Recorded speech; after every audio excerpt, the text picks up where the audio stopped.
tick faster. That'll be the hour they knock the slick blaster. Dick dastardly and Muttley with sick laughter. A gunfight and they come to cut the mix master. And living the true gods, giving y'all nothing but the lick like two broads. Got more lyrics than the church got ooh lords. And they hold the mic at your attention like two swords. Or you the one with two blades on it. Hey you, don't touch the mic like it's AIDS on it. All right, welcome once again to the Beatzilla PDX official show. I am your host, Beatzilla PDX officially. All right. We are here. Welcome, everybody. Yes, indeed. I wanted to make the intro a little longer. So, hope y'all enjoyed that ride in. Because I know it takes a minute for people to get their notifications. So, I wanted to give enough time to lead in. So, I hope that was all right with y'all. Can I see? Let's see. Get it going on here. All right, there we go. All right. So, how is everybody doing on this Friday? The volume is a little low. Let me see. You should be able to hear me pretty good. I should be decent. All right. How is the sound, family? Am I good and loud enough? Can you hear me? Yes, indeed. Let me know. All right. I'll move this a little closer. All right. Let's see who we got in the house. We got Judah Queen. TJ, welcome. Silent D Productions, Conscious Outlaw. Shawana Stevens, Viewer One. Desmond Works. RG3 Fitness LLC, and Oyela Arquette, welcome. All right, Ayan Mayat Bay. All right, we are still coming in, looks like. So please hit that like. If you have not already subscribed to this broadcast, please. Sound is good. If you have not already subscribed to this broadcast and this channel, please do so by hitting the notification bell. Hit the all to make sure you get all the notifications when I go live or post a video like I did yesterday. So, just posted a different introduction to the channel. Hope y'all enjoyed that piece too. So, let me see. Where do I want to start?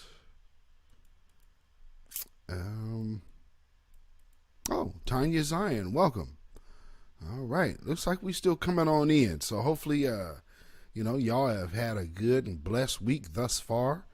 We have some things to discuss. As you see, let me show you the thumbnail for today's show.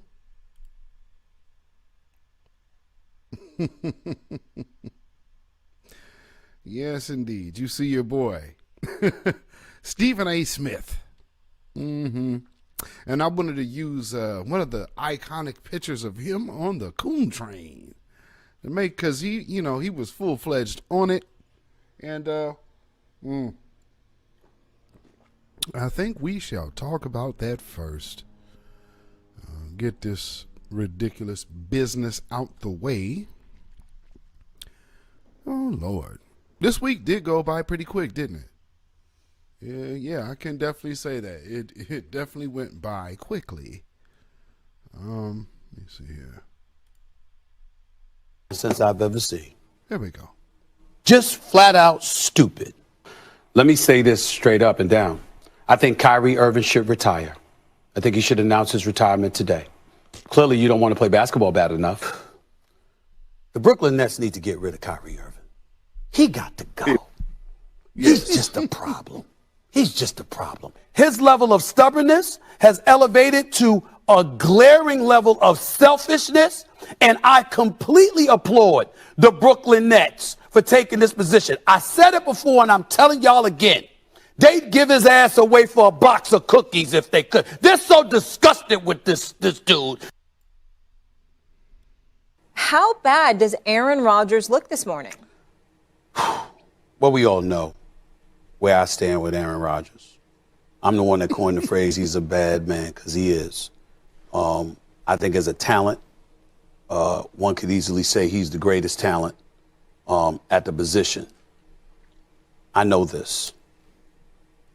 This is one of the hardest days I've ever had because I got that much love for this brother as a quarterback. Oh, wow.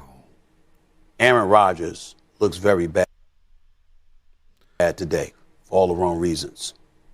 Aaron Rodgers is a liar. Aaron Rodgers wanted the best of both worlds. He didn't want to follow the protocol, but at the same time, he didn't tell everybody that he was required to follow the protocol because he gave the impression that he was vaccinated. I don't like sitting here and saying that. I love me some Aaron Rodgers. Everybody knows that. I religiously and continuously throughout the years, Molly, you can attest to this, has come to this man's defense time and time and time again. Clearly you have, Stephen.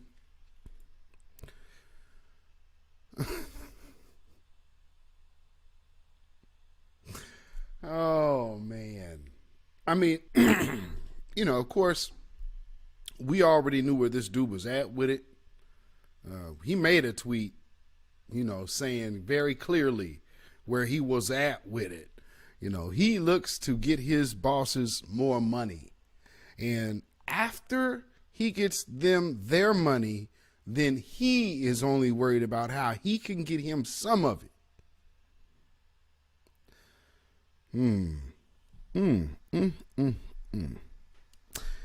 Oh, boy. What can you say other than these people are a problem? You understand me?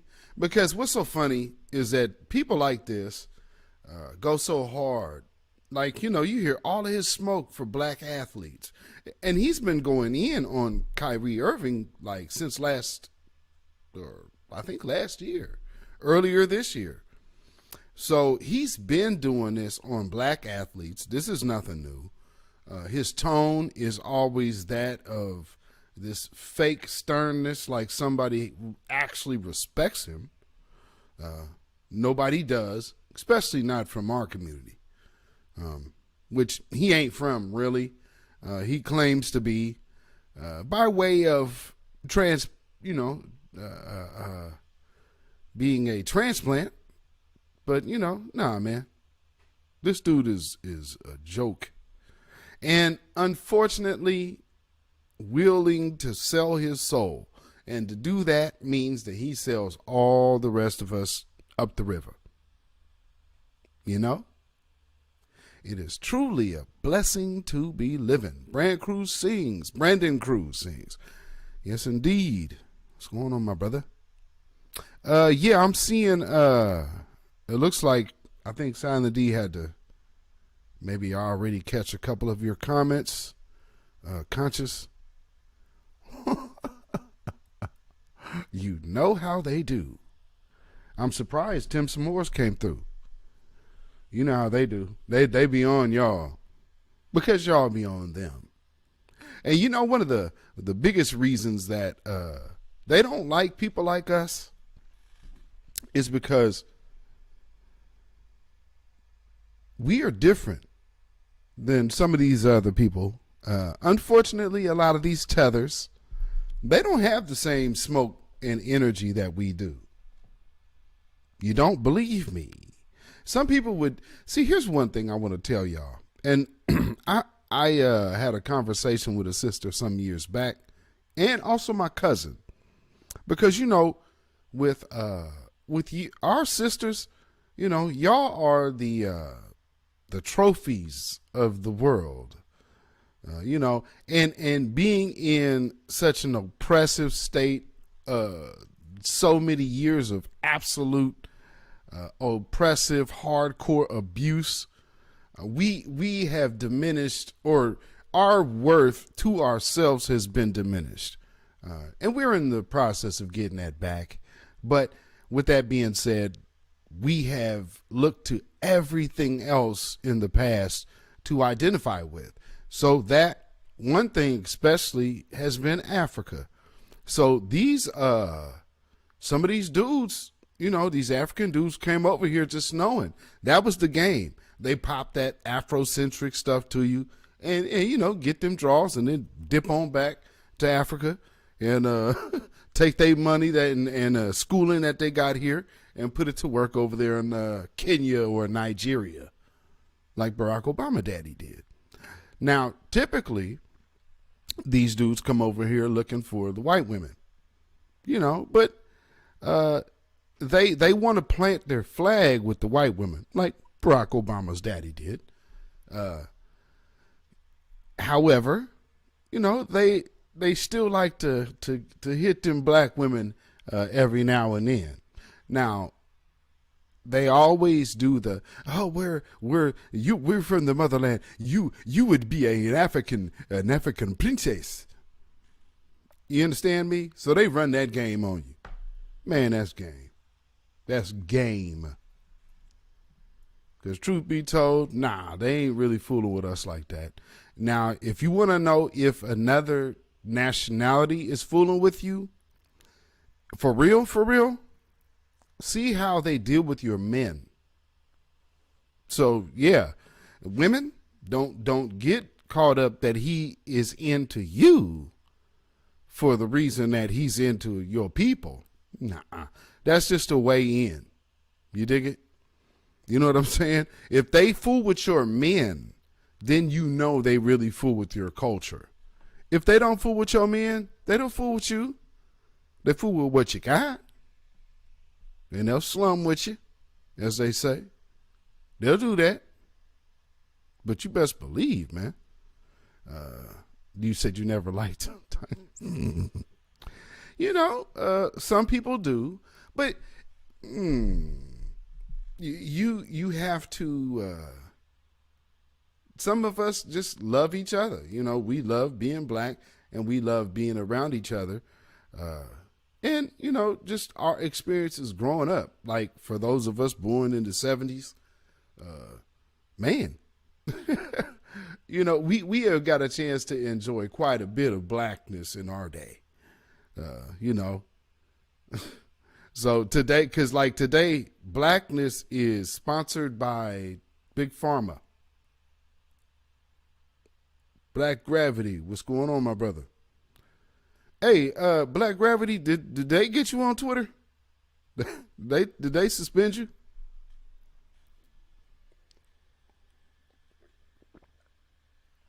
You know, when you start promoting other black platforms, well, actually platforms that aren't censored for black content creators, and especially black platforms that are uncensored. Yep, they did. Okay, because I was trying to tag you today and you didn't show up. So I'm like, what's really going on? So if you could drop that link in the chat, Black Gravity, to, I don't know if they will. They might flag me. I don't know. If you can, send me that on Twitter, please.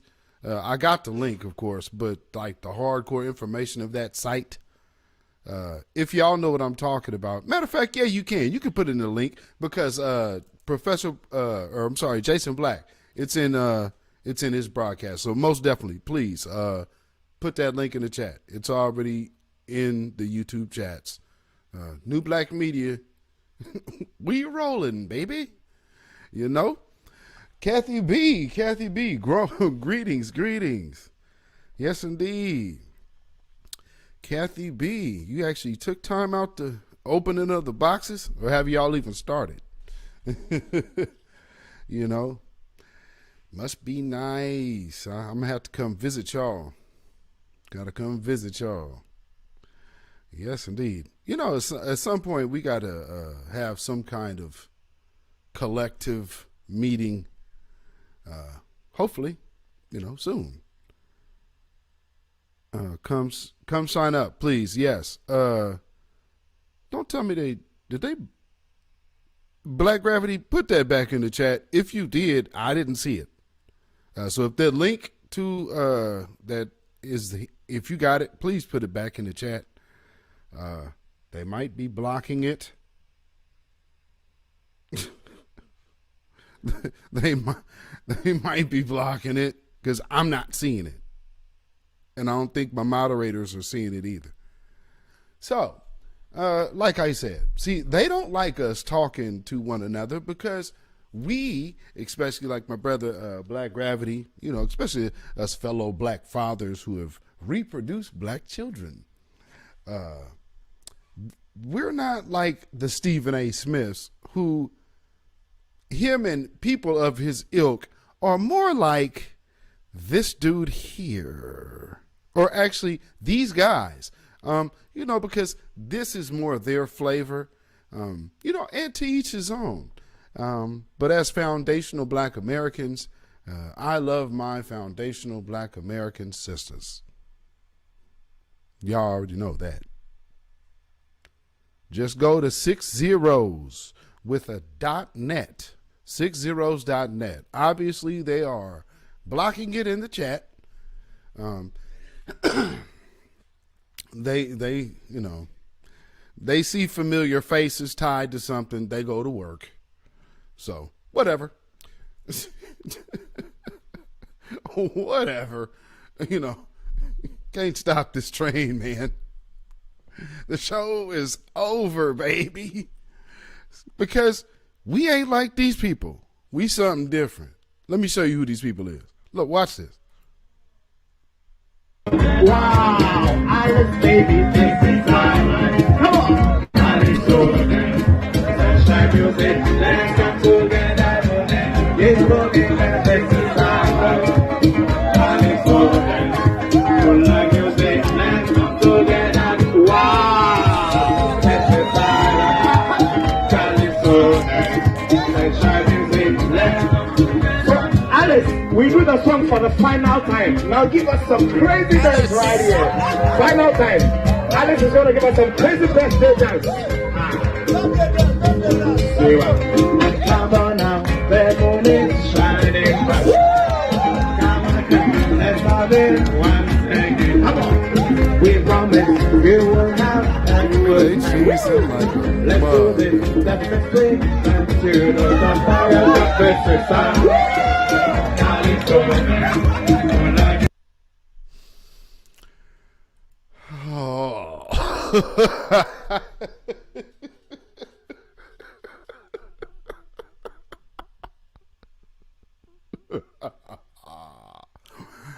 Oh boy.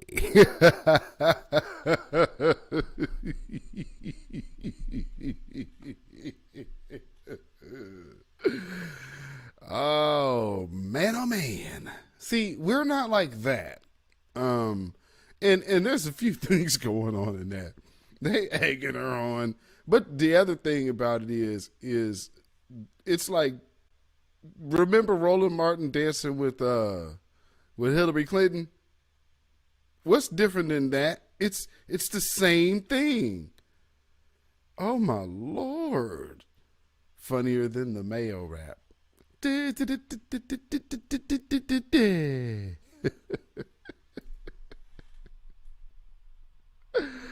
Oh my Lord. So let me play this Stephen A. clip one more time, man, and we gonna get to rolling. I've ever seen. Just flat out stupid. Let me say this straight up and down. I think Kyrie Irving should retire. I think he should announce his retirement today. Clearly, you don't want to play basketball bad enough. Do y'all remember the video I played a few weeks ago that I put the banjo under? You know, if I would have had enough time, I would have put a banjo on this. But remember what Charles Barkley was doing? He was talking the exact same way. Keep talking about a man's money because he's not doing what they want him to do. And now we got a whole mandate coming from the same person that he's bucking against. And yeah, we go get into just looking at the whole big picture. But like I said, this is trying to chain. This is like you get the big old uncle, the plantation uncle. In Stephen A's case, really, he's just a male mammy. I don't know if he even thoroughly qualifies as a coon anymore. He's more like a male mammy. I mean, hell, he's a trans mammy. That's what he is. Stephen A. Smith is a trans mammy. That's what he is. Yeah, because he do the whole, like, let me finger wag, and blah, blah, blah, blah, and they need to take his money, and blah, blah, blah. You do all the sassy talking on the brothers, right? But as soon, oh, man, this dude turned into, like, just, y'all, we all grew up in church, right? You know, on them revivals, when the preacher be real tuned up, or like the Easter Sunday service, early one Sunday morning, right? And then just imagine that same preacher next week. A couple days later, he got to do a funeral for the mother of the church. So he gonna come real somber. Let the churches say amen. Mother Williams was a blessed soul. We are so blessed to have been in her presence. She can now walk amongst the angels. Yes, she is. Hallelujah. It's the same dude. Yeah, but yes, y'all. See, this Stephen A. pulling that. That's why I say he's a trans mammy. The Brooklyn Nets need to get rid of Kyrie Irving. He got to go. He's just a problem. He's just a problem. His level of stubbornness has elevated to a glaring level of selfishness, and I completely applaud the Brooklyn Nets for taking this position. I said it before, and I'm telling y'all again. They'd give his ass away for a box of cookies if they could. They're so disgusted with this dude. Shameful. How bad does Aaron Rodgers look this morning? Well, we all know where I stand with Aaron Rodgers. I'm the one that coined the phrase, he's a bad man, because he is. I think as a talent, one could easily say he's the greatest talent at the position. I know this. Yeah, you know. This is one of the hardest days I've ever had because I got that much love for this brother as a quarterback. It's a hard day. Aaron Rodgers looks very bad today for all the wrong reasons. Aaron Rodgers is a liar. And you're a trans mammy, Stephen. Aaron Rodgers is a liar. Yeah, you know, because now when you actually have to deal with the facts, you don't have to stretch and hoop and holler and make some big to-do about another man's money. Notice how there's no talk about he should be punished. No. Man, this is one of the hardest days I've had. Man, it's so hard. I said he was one of the best. I mean, arguably. Really? I mean, not that I'm a big sports fan or nothing, but last time I checked, if you're talking about the greatest of all time in football, I think you might be looking towards the man down there in Tampa Bay. I mean, that dude got more rings than Joe Montana. He's DJ.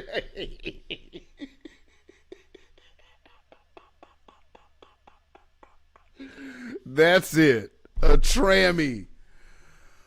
Oh. A trammy. Oh, y'all some nuts. Ooh-wee. Keep that same energy, Stephen. I know that's right. What happened? Aaron Rodgers wanted the best of both worlds. He didn't want to follow the protocol, but at the same time, he didn't tell everybody that he was required to follow the protocol because he gave the impression that he was vaccinated. I don't like sitting here No, and he saying didn't. that. I love me some Aaron Rodgers. Everybody knows that. I religiously and continuously throughout the years, Molly, you can attest to this, has come to this man's defense time and time and time again. Right. If only you had done that for a black player. I mean, LeBron James say he actually went and got it, but yet it wasn't enough. You need to encourage more people to get it. And just look at that philosophy in itself. How do we convince people? You understand? How do we convince people to get it? You know what I'm saying? Why is that so important? It's important to convince me. Isn't that a lot of focus? It just seems on the wrong thing. I don't know. Yeah, maybe it's me, Maybe I'm just thinking a little too practical.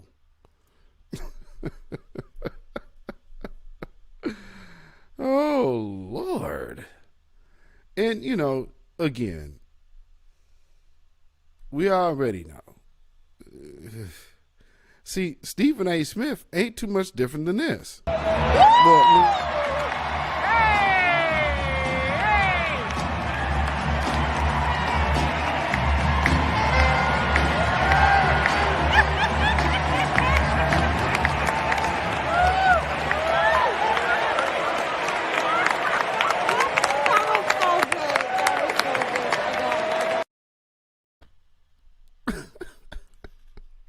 that was so good. Oh my God. Oh, so good.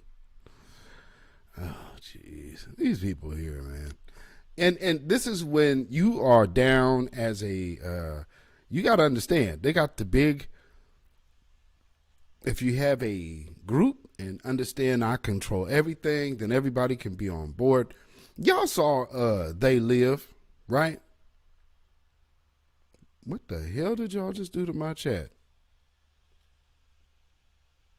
Okay, looks like it's still going. Hopefully y'all can still see yourself. I don't know what just did. Did the chat just flash on y'all ends? Good grief. What's going on here? Tap dancing at an ultimate 1,000. Absolutely. And these people love doing it, though, because they've sold their souls. That big group, like They Live, they were all down there they were giving awards to each other, And what are the awards that they're giving? For those of y'all who have not seen They Live, y'all need to go watch that movie. Because if you don't know which character you represent, you better go watch that movie. When you see this in the movie, we got one who could see. That means you. So you might want to go check out They Live. You understand me? I made a meme about that not too long. Well, that was maybe 2 years ago. But yeah, They Live. It has Rowdy Piper and Keith David.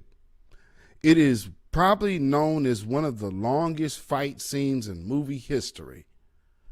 They're trying to get, he's trying to convince Keith David to put on these sunglasses because he's seeing, there's something in that movie that actually played out on t-shirts. Y'all remember the Obey t-shirts? They were showing, if you haven't watched it, spoiler alert, but there's like they put up the billboards and advertisements, even in the magazines. You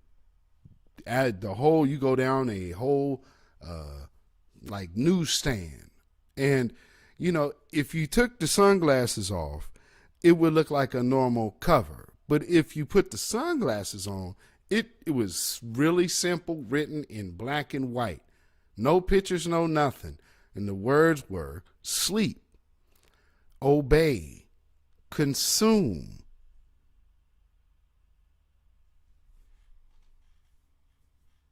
Is there anything different than today? Now that people are waking up, what are they doing? Going out of their way to get you to go back to sleep. You, I mean, and just to add insult to injury, this is how they do it. They do stuff like say, man, Popeye's Chicken and Meg the Stallion are in a big business deal. So this is going to get her paid, right? Well, that's cool. So it's a black woman that's making a major power broker move. Instead of moving at such a high professional way, instead, no, it is hands on my knees, shaking ass on my thought shit. To sell a chicken sandwich. That's how you celebrate black woman entrepreneurship.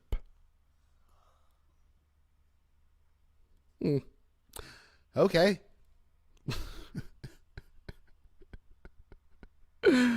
Oh, man, messing with our subconscious minds. Don't you know it?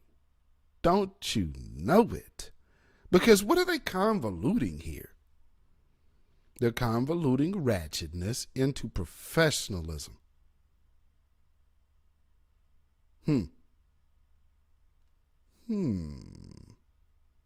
Meg the Clydesdale.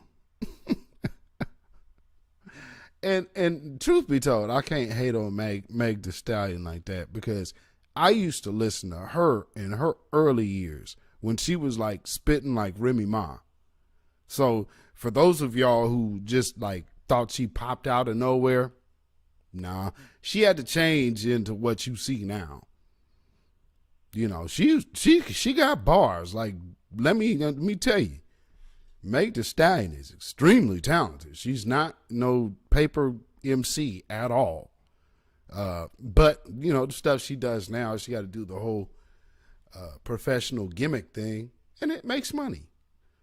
But I'm talking, man, if you can go find some of her old stuff, like some of that like late 2000, yeah, I say maybe look around 2009, 2010-ish. You know, she's been around for a minute. Meg the Stallion is not a new artist. If you remember, they was trying to break her, and she was opening on the red carpet for like about 4 straight years on the BET Awards. No one was paying her no attention.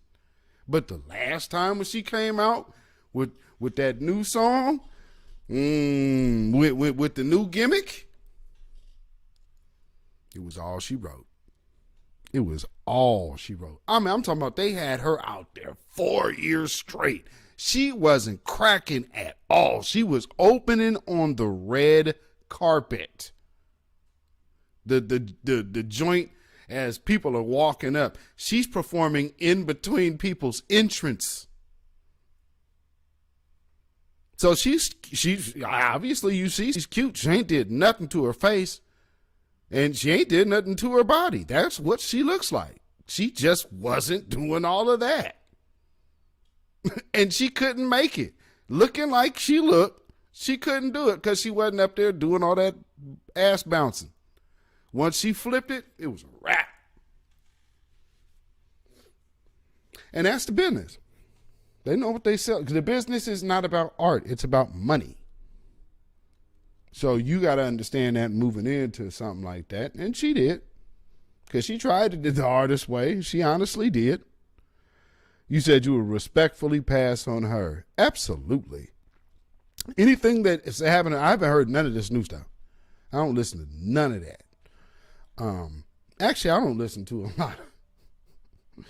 As a musician, I tried to not really listen to much.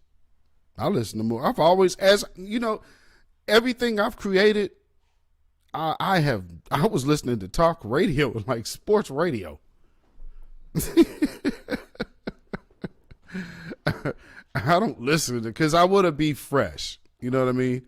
So when you create, you want to be of a fresh mind, a clean palate, so to speak. Yeah, you know. But yes, a damn shame. being a sex doll. And y'all are way more than that. I mean, to be a college graduate and a businesswoman is not really being shown here. Not how other business women are portrayed. I mean, Kim Kardashian got on doing what she was doing. She'll never have to do that again. But with a black artist, you go absolutely backwards. You get on and then take your clothes off. How does that work? Clear your mind with jazz. Absolutely. There's a great song by Farnell Newton called Love Games. You should go cop that.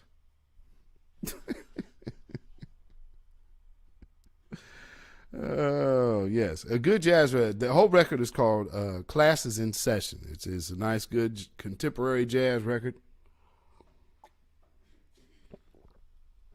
You know, there is only so many ways to shake your ass. She can make no other music. Ratchet is her arena. Nothing else. I'm tired of her already. I know that's right. Give me conscious rap. Man, for real. For real.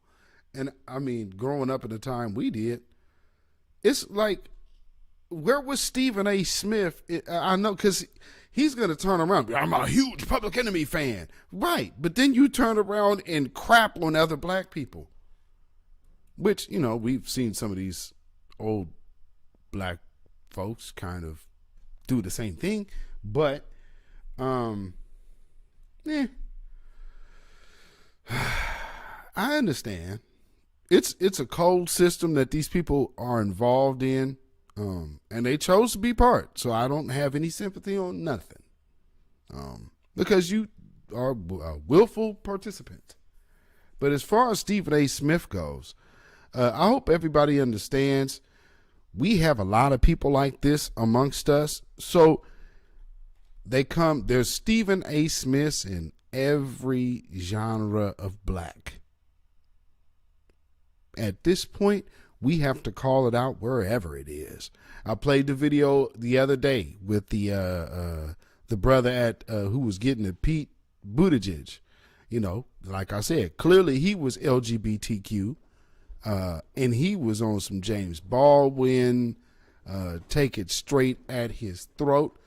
And, you know, like I said, Pete is LGBTQ, so it was probably easier for that brother to get in. But man, they probably thought he was down on the team, you know, just like everybody else, just looking for sexual access. Well, that brother came in there looking for reparations. Shout out to him. That's what I'm talking about. Black first, black first, black first. And here's another thing. I'm kind of, let's just back up. For my family here who has been with me from the beginning, who have been with me since, those of y'all who have been with me since the Butter Yo Biscuits video. Are y'all in the chat? Everybody that's been around, you know, that's been fooling with me since the Butter Yo Biscuits video. You gotta butter your biscuits. For those you don't know, I just made a little funny clip of Roland Martin while he was teary-eyed looking at, I'm so proud of my people. Look at this. Look at this, y'all. Oh, he turned his camera. There's a bunch of old black folks just, I mean, look at where we are today. Look at me. I'm so proud of my people. A year later, and Biden's proposing $450,000 per person for immigrants. And then now you have a whole 1619 Indian thing.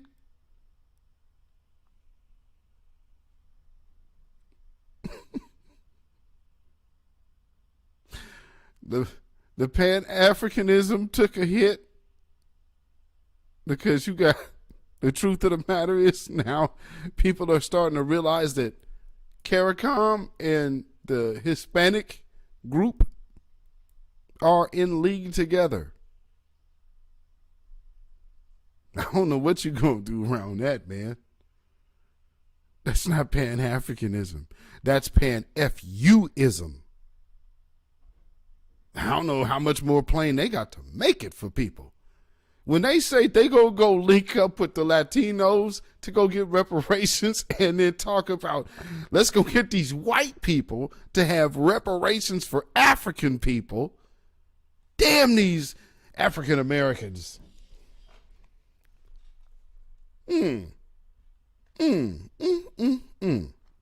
Boy, oh boy. We're on our own, family. And like, Stephen A. Smith ain't one of us. And, like these dudes over here, they ain't us. And I mean, just take this in deep, man. Because when you think that these people ain't like that, like I said, sisters and brothers, you will only know how another group really messes with you by the way their men interact with your men. As far as women, let's just keep it a buck.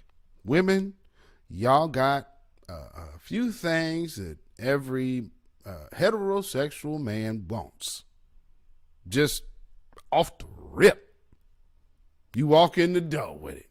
So when you see them interact with us, there's no, that energy ain't there. So that means they really want to be around in our culture and in our mix because they fooling with us like that. But if they're scared to be around black men and but always want to be up under black women, then you know what time it is. You know exactly what time it is. Now, you could be in denial about it, but you better know what time it is.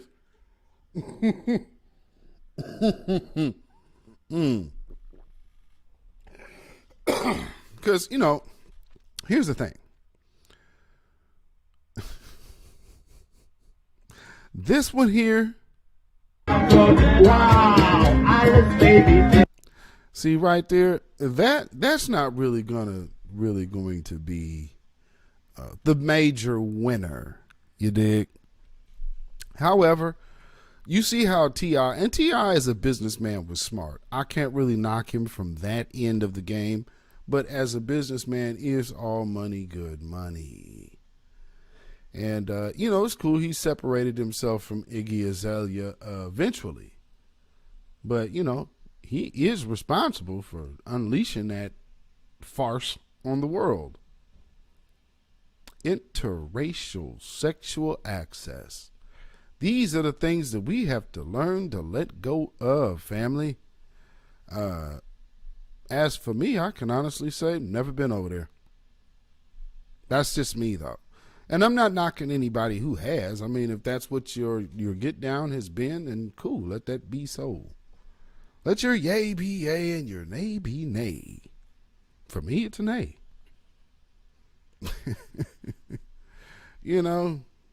I've always liked complexion. That melanated complexion. So,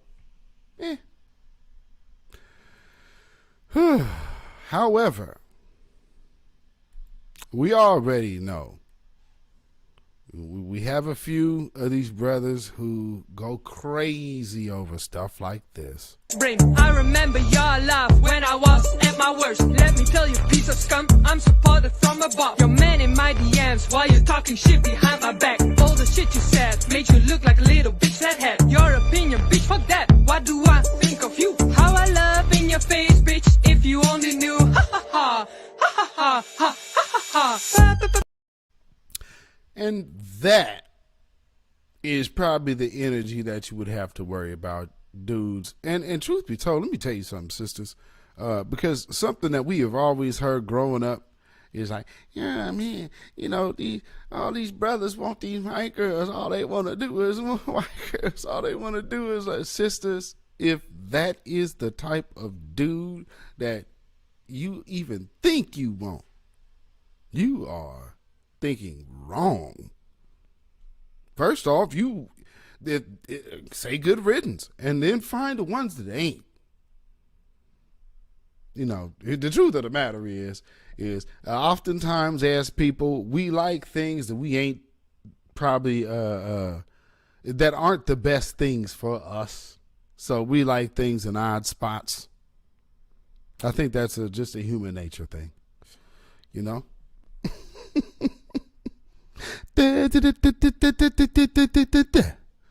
Oh Lord.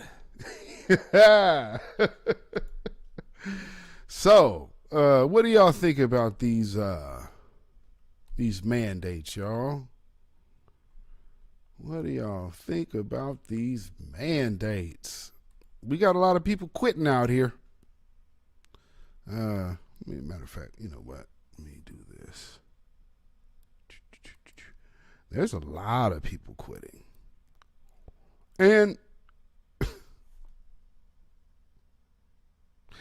do y'all know there's a hashtag trending today on Twitter talking about thank you, Brandon? Oh, man. Okay, so this is where things are right now. People are just so overly comfortable, flat out lying. And that's what we're seeing right now. So people are just like, well, you know, Joe Biden is, you know, we got 400 jobs. Well, yeah. Or 500,000 jobs. What you need to know is that the way that they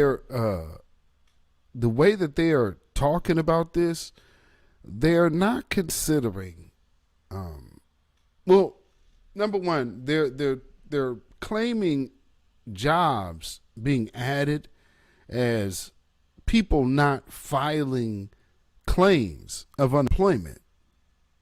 Well, people have been off of unemployment and out of work since the pandemic started. So that would naturally make sense. Now, I've mentioned this on this broadcast before. So again, here's a classic word game, kind of lying by omission and saying, oh, well, you know, man, it's always a lie by omission. This is just the way they work. But anyway, let me see. Can we get this down here? Because right now, there are 11 states. There might be more at this point. I don't know. Let me get this. Yeah, 11 states have filed suits against the United States about this mandate. Because as we know, we're saying, you know, 500,000 jobs and, you know, because people have gotten kicked off of unemployment. That doesn't mean the jobs are getting up.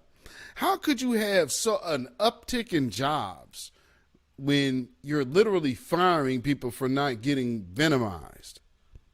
How does that make sense?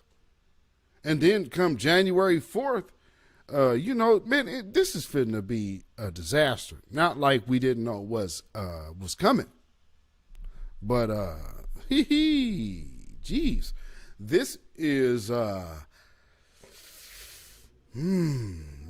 this is about to get really, really ugly, and we need to start being assertive with our position.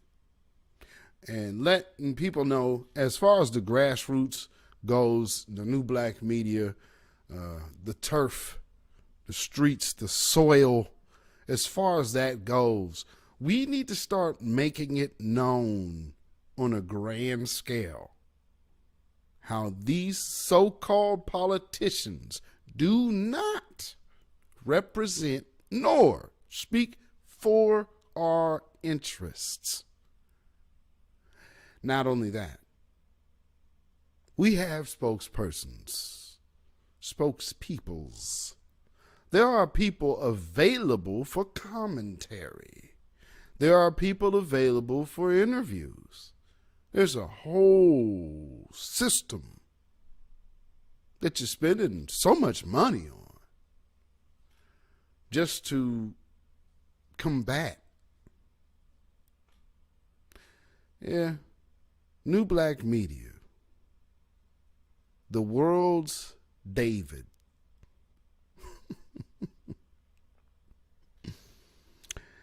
Yeah. 3 stones. Sometimes it only takes one. So, with that being said, let's just look at how people are reacting to Goliath. States, including New Hampshire, have filed a lawsuit against President Biden's vaccine rules. Yesterday, the White House announced that workers at companies with more than 100 employees have to be vaccinated by January 4th or get tested every week and wear a mask. Businesses which do not choose to comply could be fined up to $14,000 per violation. New Hampshire's Attorney General says the mandate imposes burdens on state businesses and their employees. You think? Now, like I said, but the hashtag thank you Brandon is trending.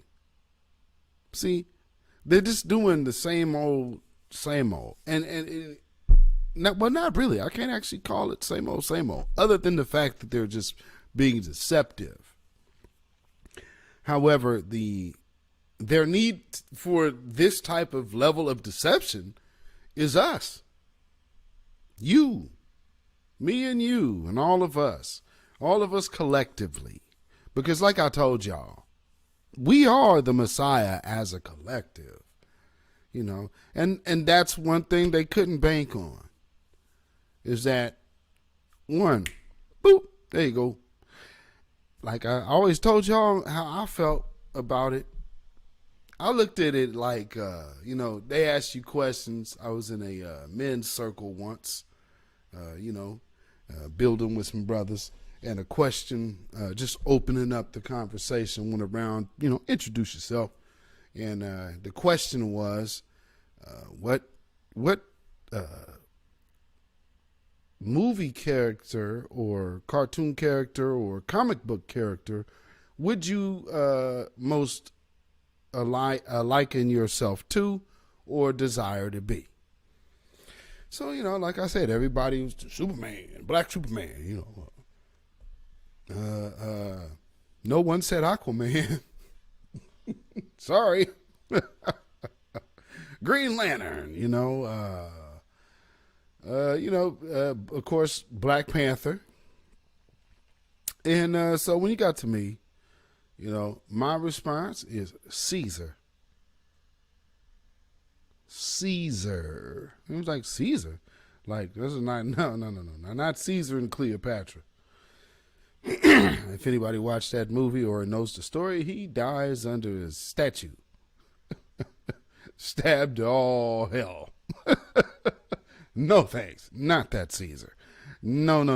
The Caesar to which I speak of is the Caesar from Planet of the Apes.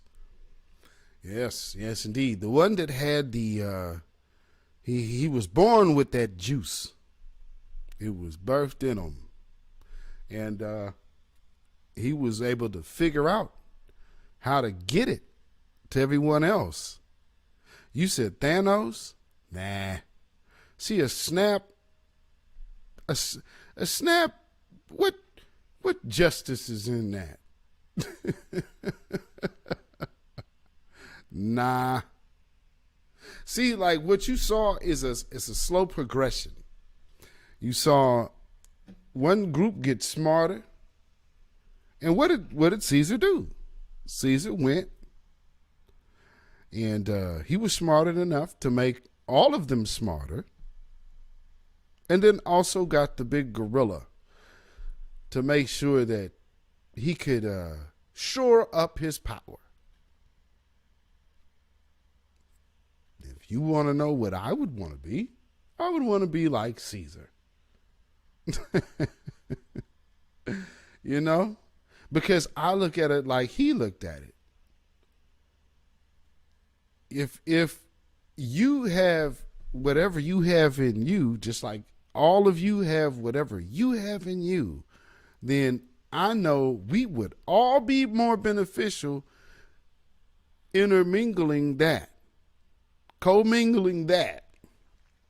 That gets us all on one code.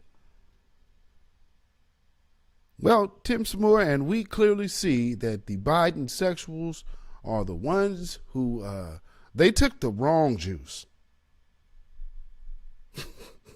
They didn't get that gas that Caesar got. They got that that venom. Oh, the sheeple juice is real. You know, I mean, look at what we've had so far. We got people flipping out on planes. So many just random car wrecks, car crashes. People running lights, just zoned out. You know, but hey, man, I'm not, again, you know, I'm just looking at the timing of it all. I can't say one thing or another about one thing or another. You know what I'm saying? All I'm saying is I'm just noticing how, you know, just interesting timing of it all. You know, we have, oh, well, I already told y'all before Biden took office, I told y'all it was going to be a mass shooting. So we knew that was coming. Now we're here. This is a whole year later after black folks, Biden sexuals, have sold us up the river again to these do-nothing Democrats and absolute worthless bootlicks. Well, you know, we are in a time of propaganda. Let me see. There's something I want. What do I want next? We're in a time of propaganda, and they most definitely know how to work it on our ass. But you got to remember, these people have a lot of practice before we came along. So, you know, these people predate us with the BS. Oh, okay. Let me see. Is this the other one I want here? Let me make sure. Okay, there we go. That's the other one I want for y'all. Get this on the screen. And in the meantime, please like this broadcast, share this broadcast. Anybody who is still believing that the Democrats are an answer or the Republicans are an answer versus we being the answer collectively. Because here's the thing.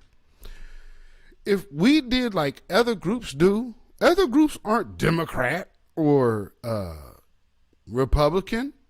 They are their interests. So the Asians are the Asians, and the Latinos are the Latinos, and so on and so forth, and it all goes on downhill until it get to us. Then all of a sudden, everything is divided. That's by design. Again, the old proverb, you know, it's not a lie. A house divided against itself cannot stand. No. That's why they all stand unified when we don't. And then, right, well, man, we just got to do better. We just got to do better. We just got to do better. Why don't we all get along? Ask yourself that.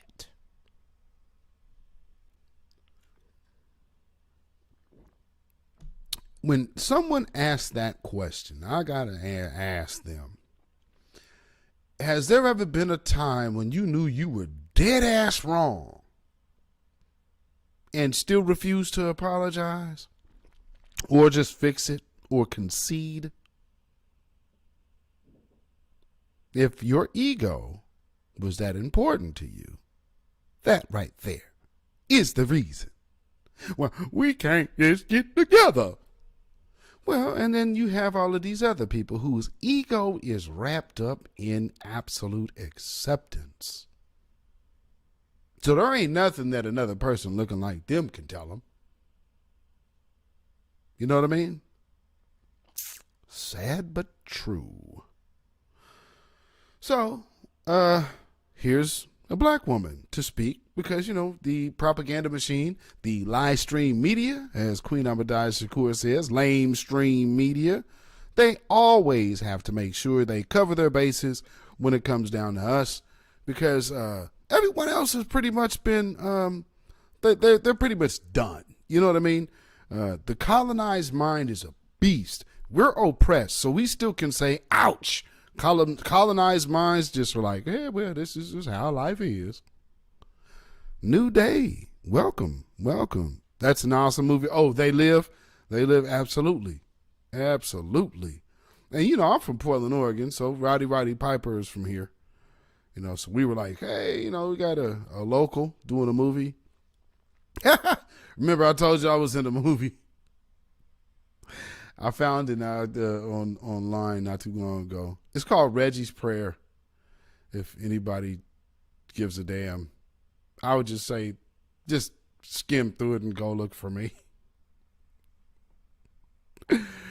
Oh man, it's like in one of the most like it's literally listed under one of the worst movies or like awful movies or something like that. It is a bad movie. It was a movie we did with Reggie White, rest in peace. Big Show. Pat Morita, rest in peace. He was a real funny dude, by the way. Who else was in that? Oh, MC Hammer. MC Hammer was in there. Man, just the movie was whack. I mean, it had, you had some people in, Silk Cozart, he was in there. Silk Cozart was in that joint. Black Gravity, yeah, you from here. You remember Reggie Prayer. You remember we filmed that joint? They did that, and I was in Reggie's Prayer, and I wasn't over there in Mr. Holland's Opus. Mr. Holland's Opus was also filmed here over at Grant High School. So, and Reggie's Prayer was filmed at Jefferson High School. Mr. Holland's Opus was a better movie. Should have shown up for that. Actually, I didn't show up for any of them. They called me. So I was like, hey man, can you come over here and sing for this? Cool. So that's how we got in that. So can you write this? Yeah. Okay, can you do it right now? Yeah. Like, okay, let's hear it. Here you go. How much do you want? Anybody that can ever say they made money with me said, boy, this dude could have took all the money, but he makes sure his people get paid. That's me. So let's see this sister go ahead and, give her soft shoe talking points around these mandates. Because see, they can't take a side. Watch now. If it was one of us doing something, it would be so nefarious, and everybody would have an opinion. But I'm noticing how no one, either right nor left, they're fighting against it. But it's a real odd, soft way of fighting. Softer than what I'm used to. Everything when it come to us, boy, they going straight at our damn neck. The legal showdown between President Biden and 19 states over a federal COVID vaccine mandate, well, that has escalated. The requirement goes into effect December 8th for all federal workers. However, many states like Texas and Florida claim it's a major overreach. In response, Texas Governor Greg Abbott expanded an executive order blocking the requirement for any entity in the state, including healthcare facilities and private businesses. Meanwhile, Florida Governor Ron DeSantis has called for a special legislative session to address the controversy. So joining me now to break all of this down is CBS News legal contributor and former Manhattan prosecutor, Rebecca Roiphe. So, Rebecca, Texas and Florida are among a handful of states suing the Biden administration over the mandate. Can you describe a little more about what exactly these lawsuits are alleging? Absolutely. So the lawsuits are alleging that the vaccine mandate violates the Constitution in several different provisions and also a number of laws. So essentially, what the lawsuits say is, look, the federal government is not like the state government. It's a government of limited capacity. So it has certain specific jobs, and everything else under the 10th Amendment is reserved for the state. So it doesn't have this state power that it can do whatever it wants with, which is what's reserved for the states. And so what these lawsuits allege in large part is that the government isn't acting according to one of those specified responsibilities and is instead acting outside of them. Clearly are not. Congress hasn't given the president this authority. So that's the allegations, in a nutshell. Basically, there are a number of different provisions that the states are saying that the federal government has violated by issuing these mandates. So to that last point about needing congressional approval, is that true? Is that not within the boundaries of the executive office? Well, there are, as often happens in the law, there are arguments on both sides. So it's not like the Biden administration just acted without justification. It has its own. That was a very clear question. So, well, we see now, we just sidestep that.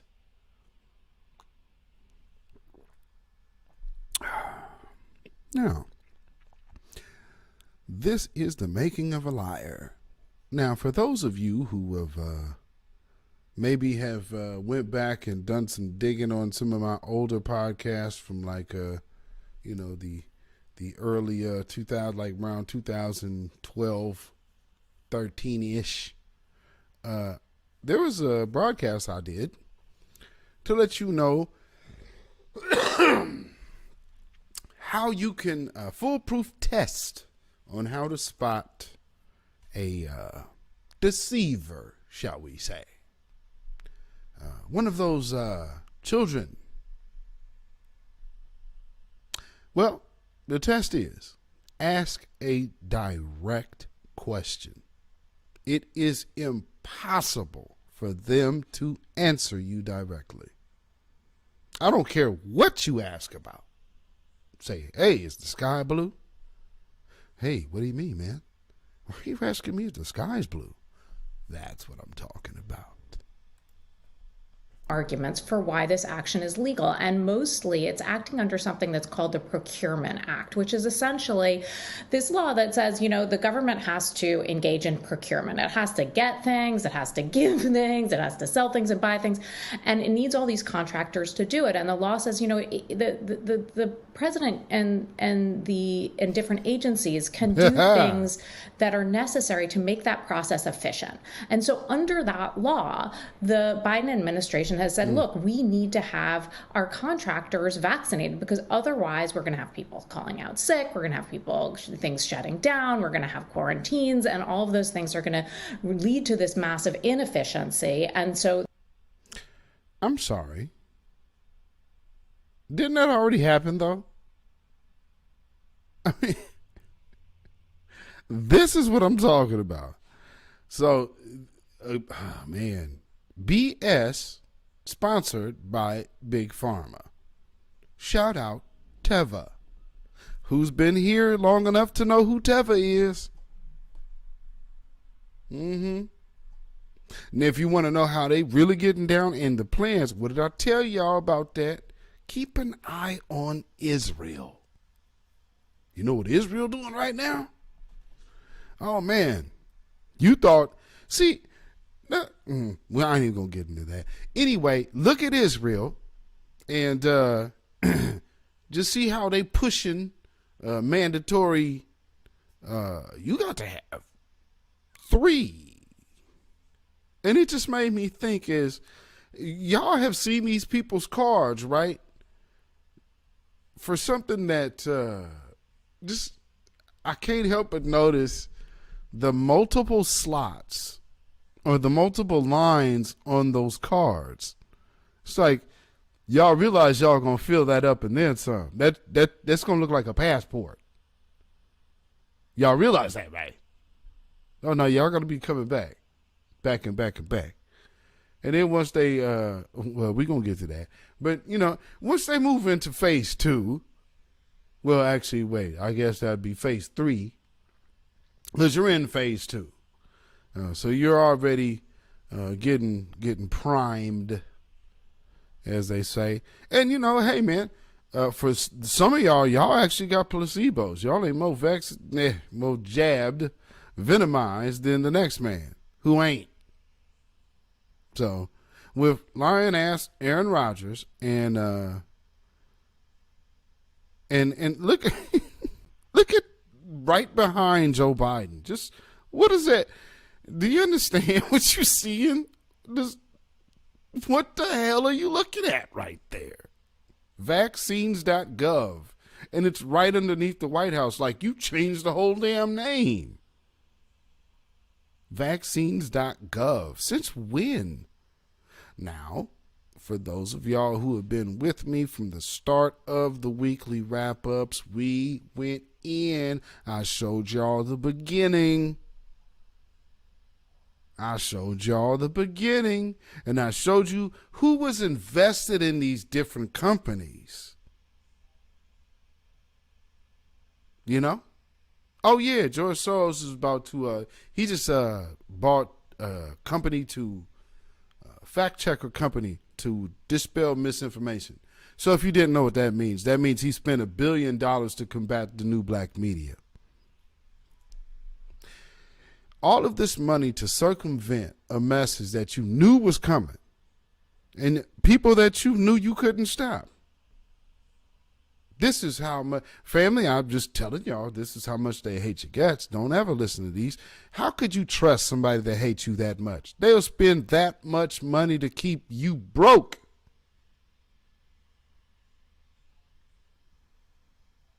And this is how bad it is now. We gonna give these folks this money in front of you.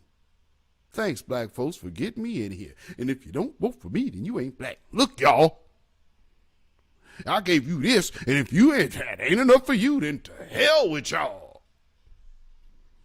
Oh, well, you know, I think that Joe Biden really heard our concerns for our community, and he was really receptive. And then you got the joint leaking, and we seeing this old white man talking to these old black folks like plantation children. I gave you this. If you don't like it, to hell with y'all. If that ain't enough. Ooh, Lord. How y'all let that man talk to y'all like that? And this is the backbone we call leadership? You think you finna get him from front of me and talk for me? Get your ass kicked off the stage. Nah, man. Dogs running the yard again. And we need to get you saps out the paint. Because this is ridiculous. And y'all supporting this, watching this dude move all of this mess on us while steadily trying to talk about how good he is. Yo, you Reginald Denning wannabes. I must just say it like that. Y'all Reginald Denning wannabes. Go ahead, keep pressing the line. Y'all Reginald Denning wannabes. For those who are too young, well, you shouldn't be talking. If you don't know who I'm talking about, you shouldn't be talking. Go with what the new black media is telling you. Trust us. Don't trust them old church Negroes. Trust us. Don't trust the whole Jack and Jill. See, there's a whole system that a lot of these kids done went through. Now, you debutante bald people. We got a whole system. They groom these kids from Jack and Jill all the way through college. Then you go get in your fraternity. Now you're officially a Mason. You know what? Let me show you something. I gotta show you this. Because this is how Facebook fooled with me. I gotta show you how Facebook fooled with me, y'all. Because, you know, my grandmother must have like had something in her spirit telling her, don't fool with these secret societies. Don't mess with the secret societies. This is one thing my grandmother told me. She drilled it into me. You understand? Drilled it. And for a reason. And when she said secret society, I was thinking like, ooh, Clubhouse. Because, I grew up thinking about like the Flintstones, the Water Buffalo Lodge, right? As I got older, I figured out what time it was. And lo and behold, they approach, these people watch you. So, if you think that they were never on me, think again. So this is what Facebook put in my feed today. Very first thing, as things that I could buy for, just suggested gifts that I could buy either for myself or shop, for someone else that I know. This is what came up. Y'all see that, family? This is available on my holiday list.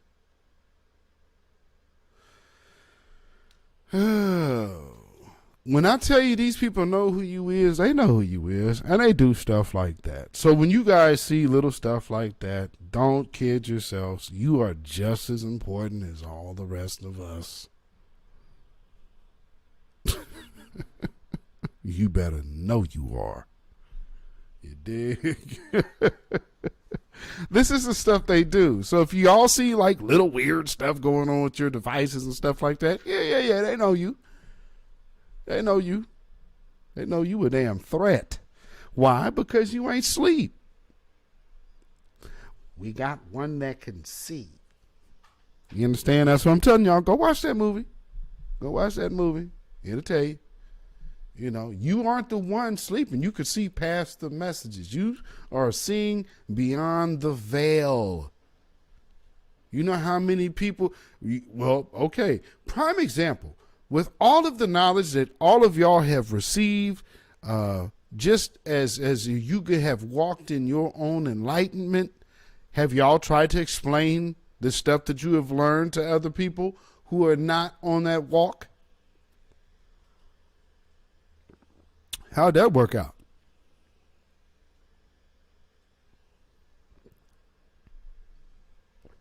You was up there talking astrophysics to a wino. And we are the problem for them. Facts. Facts, Tanya Zion. We absolutely are. Because we are the Messiah. Oh, Lord, oh, Lordy, Lordy me. But, like I said, Jermaine Jackson said it best. Don't take it personal. Take the bitter with the sweet. Easy come, easy go. Don't take it personal.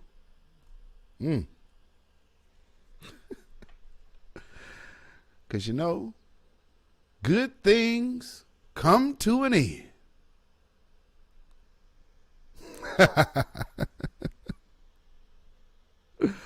Oh, man. Black Gravity said you might have to get a Facebook account. I'm not even fooling with Facebook so much since I went live with Mac Rue in, what was that, February? So we did a live, me, Mac Rue, and Silent E. We were live in February. Do you know that I couldn't go live until around my birthday? Wasn't it around my birthday? I couldn't even go live on Facebook. They blocked me and just kept finding a reason to keep repeating, blocking me. And you know why? It's because I pointed out one of the January 6th rioters who was actually also affiliated with Antifa. So they, and they really bothered me about that. They bothered me a lot about that. Oh man, stayed on my time. I was like, oh well, I see the correlation. Now, once I said something about it live, all of a sudden that went away. Go figure. Man, funny how public things can just make things happen. Now, you know, man. I mean, I've watched it happen.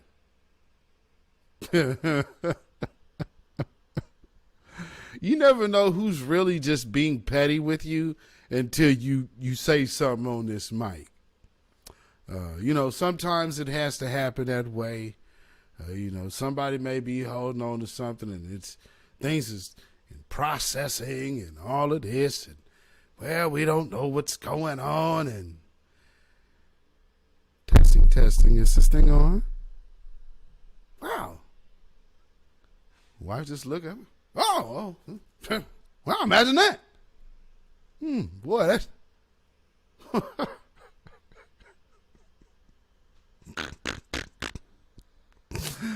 Oh, Lord.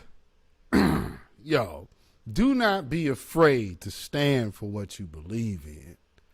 No matter what, you know, and defend yourself and protect yourself the same way. And look at this Führer. Y'all, I mean, I don't understand why people looking at him any different. This dude is a Führer. Good grief. Therefore, we are going to issue these mandates. So that's the rationale. The question is whether you buy it. And the real question is not whether you or I buy it, but whether the courts buy it. And so that's the argument that the lawsuits are making, that these mandates are illegal under the law. So they're saying that's just not what this law said. That's not what the law meant. And if you look carefully at the law, that's not what it allows. And so, you know, I do think there are arguments on both sides. You know, thus far, these challenges to vaccine mandates have largely failed. There have been a number of challenges, specifically, for instance, to colleges requiring students to be vaccinated before they come back. And those have mostly not succeeded in the courts. But there are ways in which these challenges are different. One is that this is the federal government, not the state government. And second is the federal government is a government of limited capacity. There are only specific things that the Constitution allows the federal government to do. So, you know, these are different challenges. There's significant overlap, however, and, you know, we'll see what the courts end up saying. So in terms of Florida's lawsuit, and you may have sort of covered this already in your response, you know, the Texas lawsuit has to do with sort of Congress not giving the executive office the authority to do this. Florida's lawsuit argues that that the federal government does not the federal government does not have the authority to institute sweeping vaccine mandates. In general, is there, as you point out, there are arguments on both sides. I guess what are the arguments on both sides? So again, you know, I think the portion that you're pointing out there is pointing to this fact that when we talk about state police power, which is essentially the power that the state has to interfere with liberty in order to protect safety, that is largely something that the states have, not the federal government. Now, that's an overgeneralization, because there are certain ways in which the federal government can do things that overlap with the state power, or in some ways look like state police power. But for basically, that is something that's the state's job. So what these lawsuits are saying is, look, you're trying to hide this under the guise of, you know, certain things like your spending power and the Commerce Clause. You're trying to pretend that this fits in the Procurement Act. But really what you're doing is something that is essentially something that is the responsibility of individual states. And so you're stepping on our toes here, federal government. Yeah. And again, you know, I think that for the most part, the way in which it was crafted, it may survive judicial review, but these are specific arguments that haven't been made yet and are a little bit different from these other vaccine mandate challenges. And to me, there is no sweeping, vaccine mandates are allowed or vaccine mandates are not allowed. It's all very, very contextual. And that's why the specifics of these lawsuits are really important, because they are going to determine whether the courts are going to buy it or not buy it. And so that's why these lawsuits are crafted the way they are. They're very specific. They're looking at the context and exactly what these mandates are requiring and how they're justified. Okay. And I'll stop right there, because at the end of the day, they're not justified. They're only justified because someone is saying it so. And when you got enough money, you can make anybody say so. I mean, hell, you really got people believing you came from a damn monkey.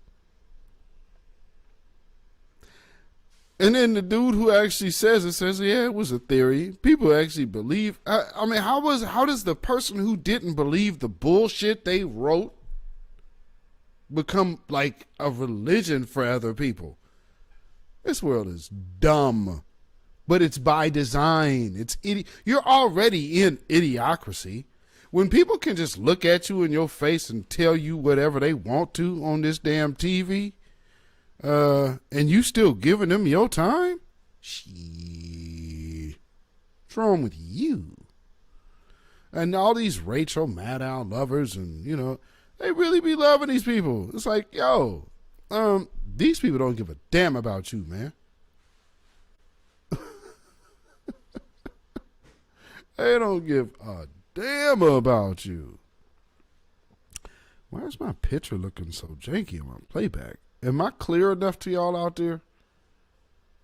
It almost looks like it's cloudy. What am I looking at? That's another thing that YouTube been doing too. They'll fool with your clarity in your video. Oh, it ain't cloudy. I'm good and crisp. Okay, good. Because I mean, I'm literally looking at two devices. Actually, I guess 3, and only on one of them I'm clear. Besides what I'm in. Yeah, but not surprised. This is the way it goes, But again, what did Nipsey Hussle say? You got powerful enemies. I've known this. Hell, I went to prison for it. So I mean, it's not no big mystery. One of the things is like, while I was gone, hey, well, why are you here? I believe everything happens for a reason. One thing I learned about this system is the way these people can do anything to you. I also seen how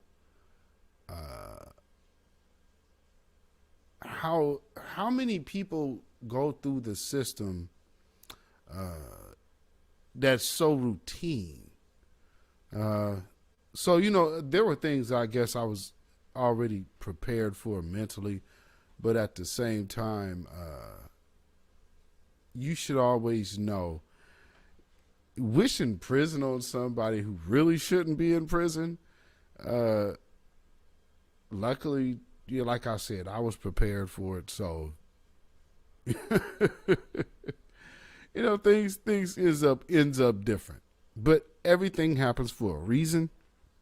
And, just watching some of the relationships that I built, and watching how some of those people are flourishing, and just progressing in a different lane, other than criminality. Something that I was also part of while I was there is establishing something called Criminon. So before me and before this other cat, it did not exist. So I am cloudy. Wow, that's crazy. I keep it loaded and it won't change on my end. Okay, I don't know why I'm so cloudy. I shouldn't be. Let me see here.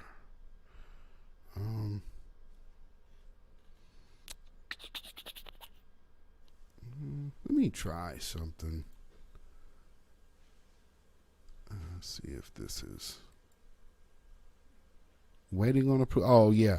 If for those of you who are submitting your petition, I guess, to get into melanated people, one of the requirements that they have is that you are actually melanated.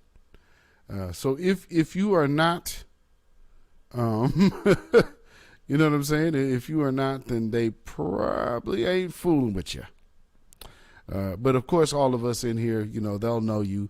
Black Gravity, you probably will be approved before night's end, because they know who you are. You know, that's the thing, man. Unfortunately, being here in Portland, growing up, there were so many people that really weren't fooling with, like, you know, the pro-blackness, I guess you could say. Boy, ScrewTube. This is, you know, let me see if I could turn this off.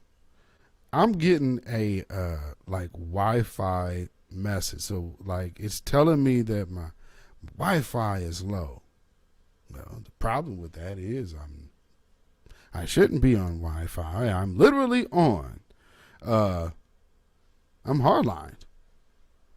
Let me see if I could, if just turning that off works. Maybe that worked. Yeah. Turn that off. Okay. See what we do here. All right. Hopefully we good. Oh, let me see if I can refresh this. Try refreshing y'all screens. Is that working, or am I just keeping, you know? I'm gonna keep rolling. We gonna roll for a minute. It's Friday. Matter of fact, it is Friday, ain't it? Yeah. See, Judah Queen, I'll lean on you to remind me of certain things. And one of them is to play this. Family, thank you for being here. We are just barely at the halfway point of where I am at today. So, you know, just I'm going to have a little quick intermission, a little quick clippy break, and play that good interlude, because this is the weekly wrap-up.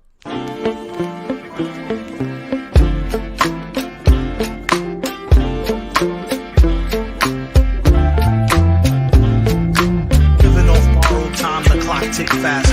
That'll be the hour they knock the slick blaster. Dick dastardly, a Muttley with sick laughter. A gunfight and they come to cut the mix master. And living the true gods. Giving y'all nothing but the lick like two broads. Got more lyrics than the church got ooh lords. And they hold the mic at your attention like two swords. Or the one with two blades on it. Hey you, don't touch the mic like it's AIDS on it. All right.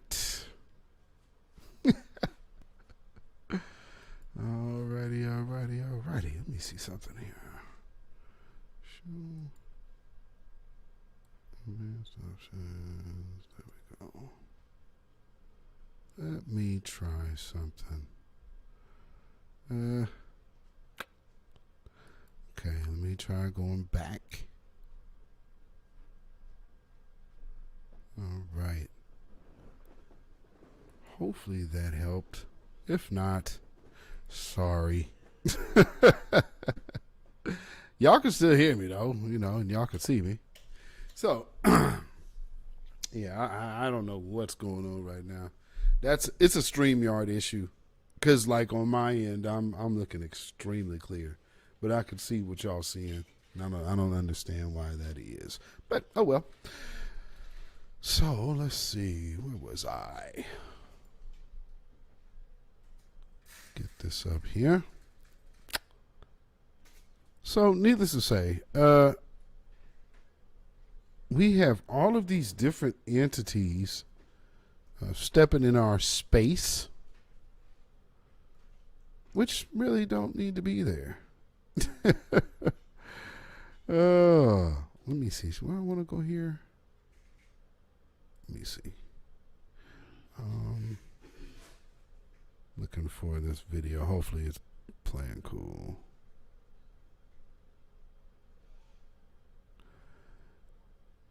Okay, I think.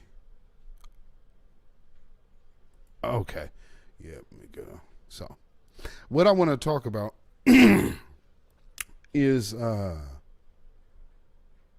gonna go back into the process. Let's just look at the history of how bootlicks became bootlicks, and how one of our most, I guess, esteemed bootlick classes, which would be the Congressional Black Do Nothing for Black Caucus. Just take a little quick walk down their history and see why the hell are they still here. So let's see. Because these old Negroes, let me tell you something here. These people here, they it's like a farm. You know what I mean? So they just keep regenerating themselves like that through that Jack and Jill program that I was telling y'all.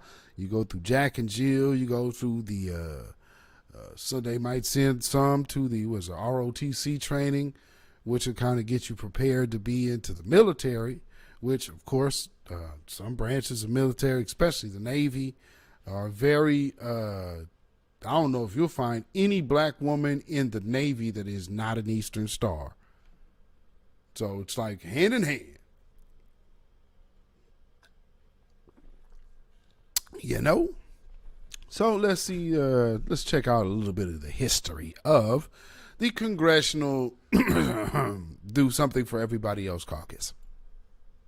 We're not to discuss transportation, but to discuss education. In 1971, with just over a dozen African-American lawmakers serving in Congress, the Congressional Black Caucus was formed to help amplify their voice in an institution that wasn't always welcoming. Even in the House of Representatives, black folks just was not expected, and indeed wasn't wanted. At 90 years old, former New York Representative Charles Rangel is one of the last surviving founders of the group. But you actually came up with the name Congressional Black Caucus. Just the name. We all had a common mission and a common goal to improve the quality of life for America, and especially minority Americans. Rangel, Shirley Chisholm, Charles Diggs, and the other original members quickly met resistance when former President Nixon refused to meet with them. The courtesy should be extended to us. And when it was abundantly clear that he did not intend to meet, we then said, then we will not attend the State of the Union message. After boycotting Nixon's address, they finally got the meeting, putting the CBC on the map and opening the halls of power. The caucus as a whole, of course, was gravely concerned with their core nonpartisan principle: no permanent friends, no permanent enemies, just permanent interest. Shirley's with me today. California Congresswoman Barbara Lee still has Shirley Chisholm's pearls. She worked on her 1972 president. I just need to go back a little bit. This man here, him and J. Edgar Hoover are responsible, along with Henry Kissinger, for the war on black people. Okay? So let's just keep that in mind.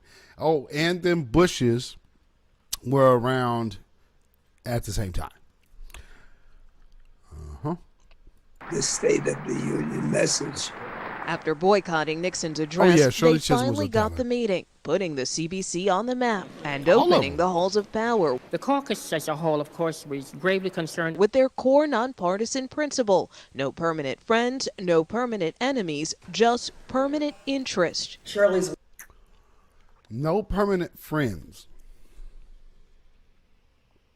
Unfortunately, that means us.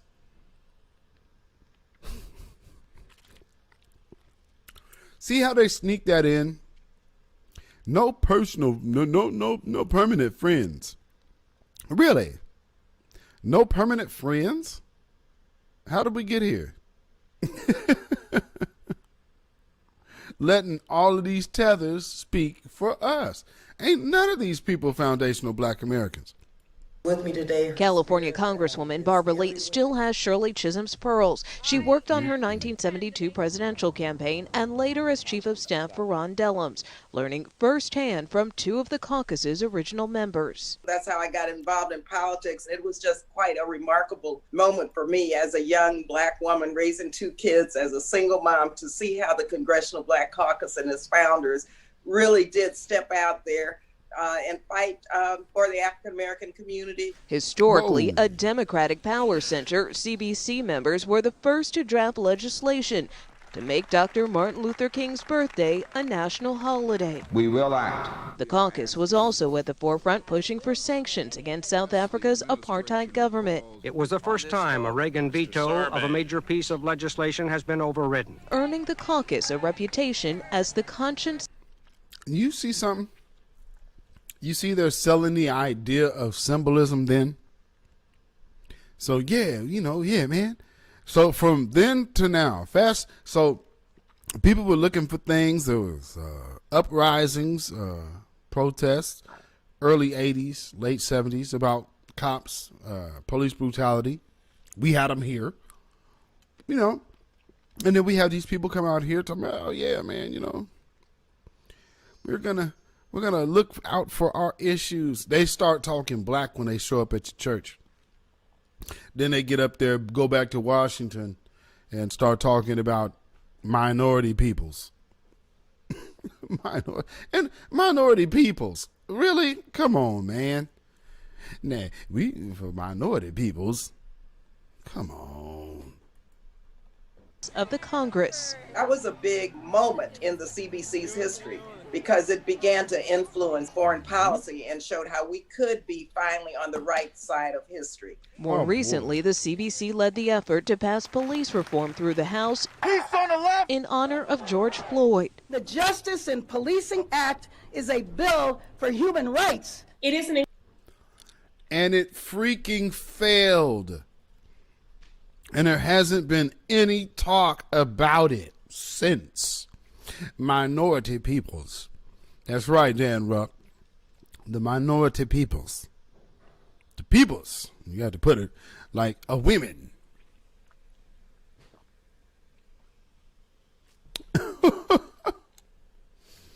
Oh, Lord. Incredible time to be serving in Congress in the midst of a national reckoning on racial injustice. Congresswoman Ayanna Pressley says the CBC allows newer members like her to learn from mentors like Lee. The power and impact of this representation is not just in that it plants the seeds of aspiration, but how it shows up in our policies. We have SNAP today because Shirley Chisholm made it so, because she brought a different perspective as a Black woman on the issue of hunger. Ayanna Pressley, you really gonna sit up there and tell that lie? You really gonna sit up there and tell that lie?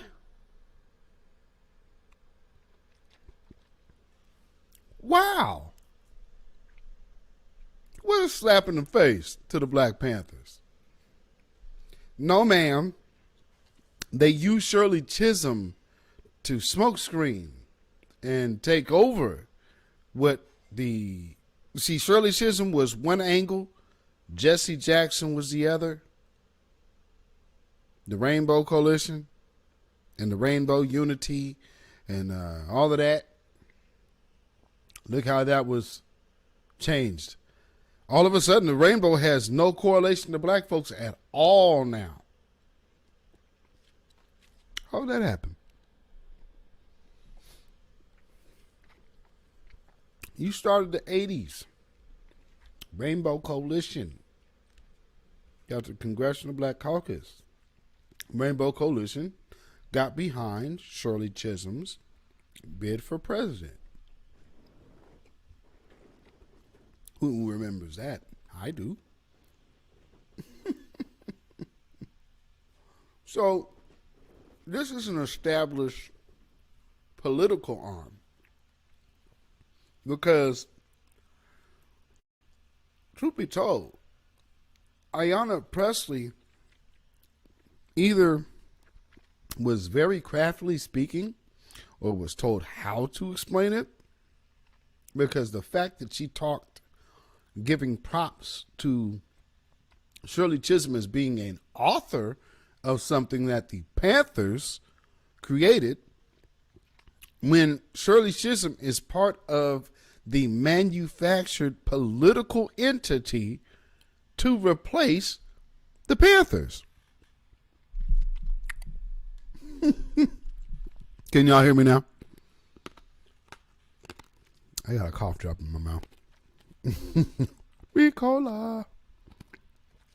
But so the Congressional Black Caucus is basically their the J. Edgar Hoover strategy about making sure they control any black messiah. So you put these people here in position of any political aspirations for black folks. So basically you have to go through them, unless you're Barack Obama, which even lets you know how much he was selected. Because he didn't. All of them old bootlicks, they was all upset. And y'all remember that? They was pissed off. Like, how you bring this dude from nowhere? He's a Kenyan. How's he coming over here doing this? Jesse Jackson, boy, he was pissed. We gotta cut his balls off. Well, he said, we gotta cut that nigga's balls off. Y'all remember that? Jesse Jackson was pissed. Then he went out there, I'm so happy today. I'm gonna cry. I'm gonna cry. This is, I never thought I'd see this day. He turned on them waterworks, didn't he? Yeah, he was real proud of the dude that he was talking about, cut that nigga's balls off. Jesse was mad, boy. Jesse was mad. Let's keep going. Let's hear some more of these. This is almost over. So this is just the origin of infiltrators who pose as black, who are not kin, but of the same skin, and completely are ruled by the dominant society's ruling class, the upper echelon. And all of these people are of the boule. The beauty of the caucus. Ohio Congresswoman Joyce Beatty chairs the CBC as it enters its 50th year. Do you still feel like you are waging some of the same battles from 50 years ago? I think we are certainly waging some of the battles, but I can also tell you, not 50 years ago, but 10 years ago, if you would have told me that we would have had a black president of the United States, I would not have thought that we had made that much progress. And our member, Kamala Harris, now vice president. So we have a lot to be proud of. Oh, yeah, we're going to get to that, too. No, I'll let this finish. We're going to get to it. Oh, that's it. Oh, that was literally it. Okay, so we were pretty much done. I just want to get back to that last part. Say that again, Grandma. Progress. And our member, Kamala Harris, now vice president. So we have a lot to be proud of. Okay, I just wanted to be clear that I heard that. So Kamala Harris is a member of the Congressional Black Caucus.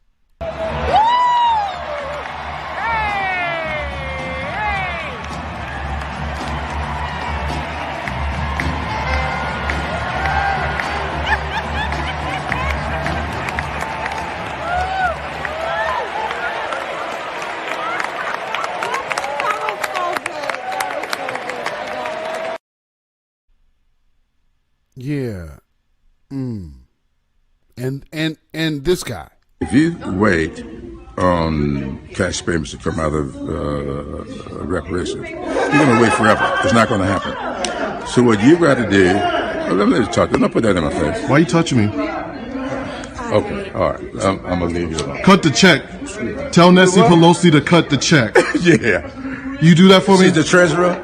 Cut the And check. see, the Somebody treasurer- better cut the check. Well, you Reparations are owed, sir. you talk to the- ADOS, you're not going to run away from this issue, Congressman. Oh, I'm not trying to run away from it. It seems like you are. You're walking away right now. Oh. And see, right then, with those type of people, that type of spirit and that type of energy, how could we trust something like that? But see, this is where we have been for quite some time. So, I guess you have to still pull out all the stops. But again, we're done with certain things. But they always try. Because, the black woman is the backbone of our community. And just like with Jim Jones, it was the black woman and backbone of his community that got them other people to drink that poison. Just like this one. I'm not asking what's in the infusion. I'm not looking up all of the ingredients in the infusion. I am sticking out my arm and I am taking the infusion. Mm-hmm. Uh-huh. And see, when you go ahead and thin out the herd there, sister. And for all of you good, pure of heart sisters out there, ready for something new, ready to be off up in a new space, be amongst the loving company of your own, without tyranny. That would be great. Because, see, for the rest of these people, once they get their smart mark, it's all fun and games until things take that turn. And sometimes things take turns like this. The time has come. Execute Order 66. And into the camp you go. So, you got to understand. Some of us are looking at bigger pictures. You dig? Yeah, that smart mark. I got to look for the flex fighters. Y'all do understand that means you. Flex fighters. And then there's the security and crypto and security. You don't say. You don't say, huh? So let me see. Let me get this up here. Uh-oh. Hopefully ain't nothing on fire over here. Don't need them problems. Shoot. There's always something going on over here. There was a warehouse that caught on fire years ago. Burned all the way down. Really sucks when you have that much fire that close to you. Your whole place will smell like smoke. Hate smell like a fireplace. Let's see, where'd I put that? Because there's another story I need to tell y'all. Come on now. I'm gonna open up. And while I'm getting this, please, if you have not already, hit the like button and share this broadcast, especially if there is somebody out there that might be just looking for a different source of information outside of the norm. No CNN spin, no MSNBC spin, no agent of the government spin. And something also I want to mention, speaking of agents of the government real quick, and not sounding messed up or nothing like that, but I have to say this. I was probably one of the first people, July 4th last year, day of the Criterion, is the same day that I saw the NFAC. I'm completely cool with the people who believed in Grandmaster Jay. However, there was some things that he did that day that raised my antenna. And it raised my antenna from things that, I'm already aware of. I mean, so it's like, okay, see how this works. People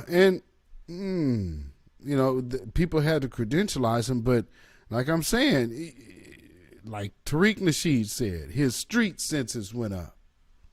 Anybody that's been around for a while, you should know when things don't feel right. And yes, I get it. I want to see something positive for our folks. Absolutely. Absolutely. Oh, where is this? But at the same time, if it's going to be a danger to us at the end of the day, man, we're going to have to reevaluate that. You dig? Where is this damn story?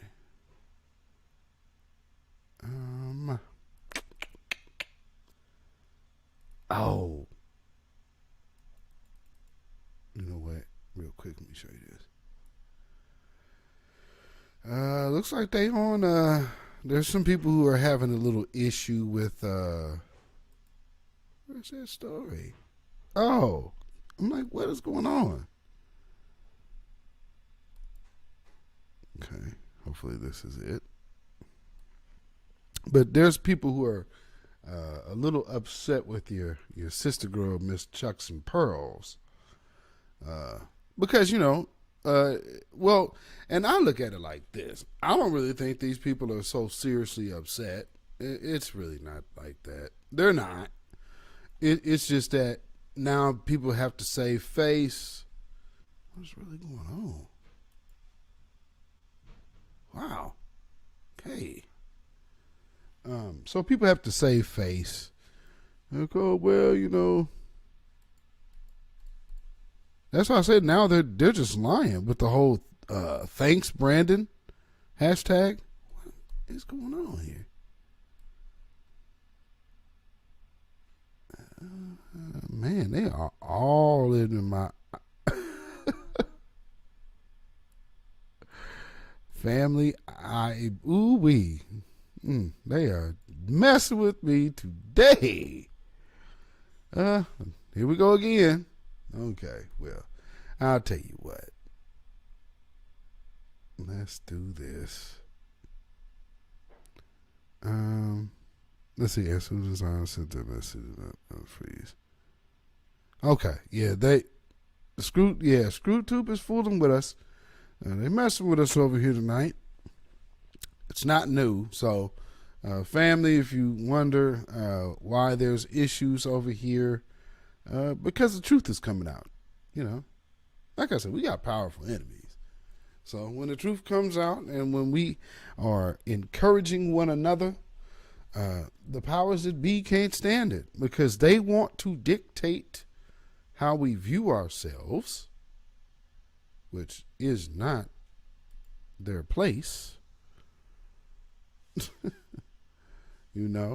But they do want to definitely control how we view ourselves. And that's a doggone shame. This is so amazing. They fired the guy that showed the rats. The guy that showed the rats in Popeyes. They actually fired that dude. Damn shame. What else? Is that what I want to show? This is really interesting. There's a missing article here now. There's a whole missing article. Wow. All right. Well, okay, let's see. Man, I don't know what to tell you, family. These people are something else. Anyway, okay. It took a minute, but let's see if this will open. Stop sharing that. Boy, oh boy. Oh yeah, they fired him. Yeah, they fired that brother.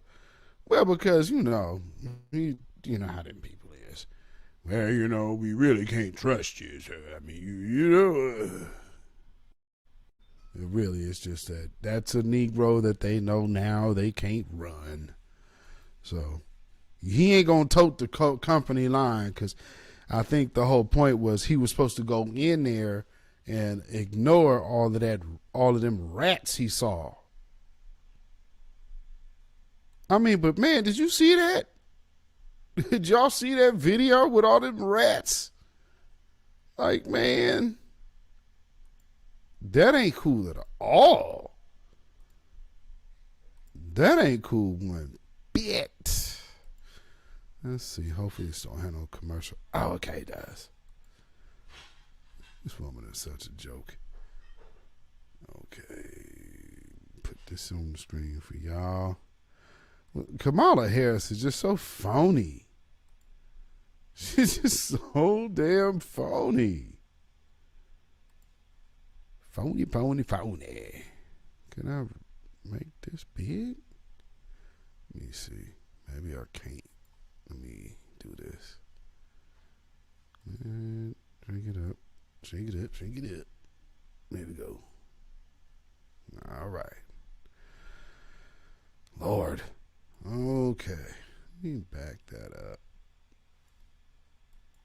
There you go. Oh, finally. What an incredible American. He obviously served with dignity. He served with grace. He was the epitome of what it means to be strong, but at the same time, so modest in terms of everything that he did and said, in a way that it was never about him. It was about the country, and it was about the people who served with him. He, as the first black person, black man to be Joint Chiefs, chairman of the Joint Chiefs, to be National Security Advisor, to be Secretary of State, every step of the way, when he filled those roles, he was, by everything that he did and the way he did it, inspiring so many people. Miss Cheesy. So the story, oh, that's right, is that Kamala Harris, let's say progressives saw Kamala Harris as a unique champion. Lately, they are disappointed. Which it makes total sense that they should be.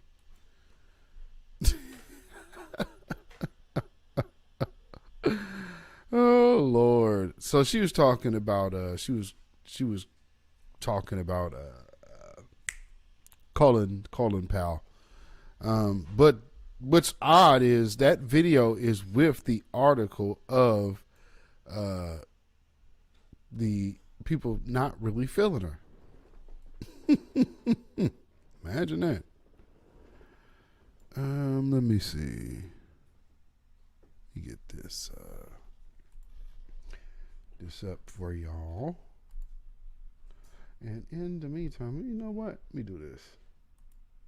You know, I might let me see how many people I got up in here.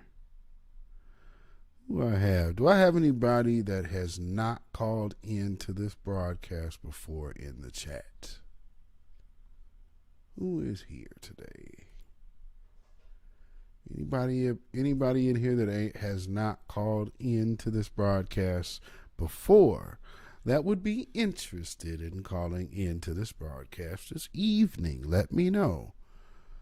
If I have enough, then I will definitely open up that phone line. So y'all let me know. Let me know.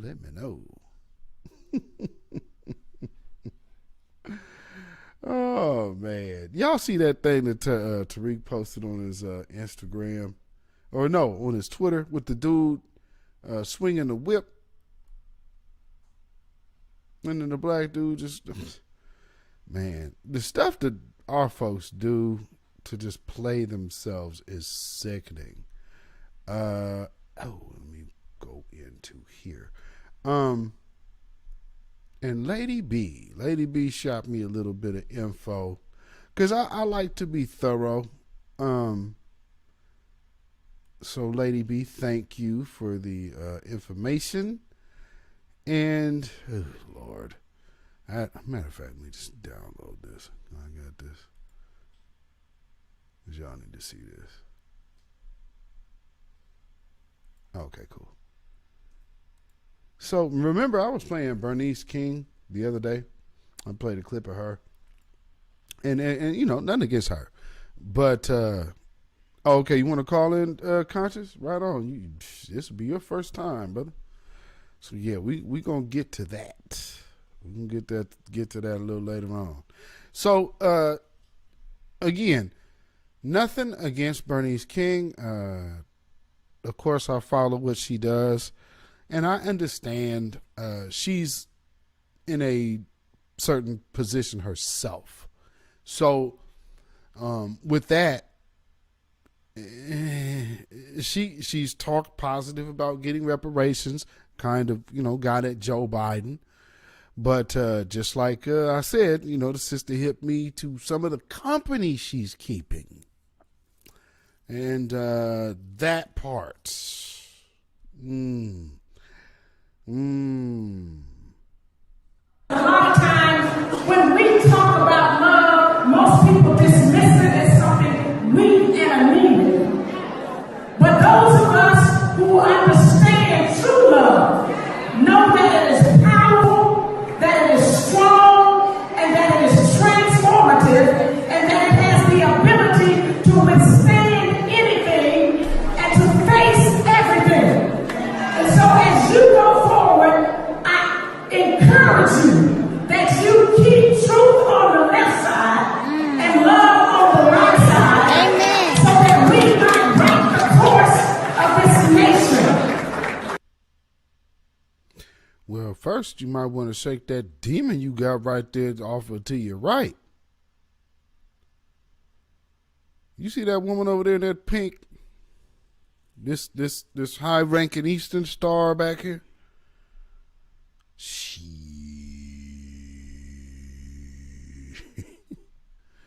And okay, no, I haven't put it out yet. Conscious Outlaw, I still got to set that up. But you know, my my former stepmother, she was a high-ranking Eastern star out of L.A. So understanding how that game rolls, and they're really possessive people. So you know, oh man, wow, you know, we finally got Whitmores in the bunch. Well, you already got Whitmores out there, plenty. Go watch, was it Married to Medicine? That's like 3 cousins on that show. If y'all didn't know, like at least three people. I think I got at least 2 relatives on that show. Cecil and another female cousin.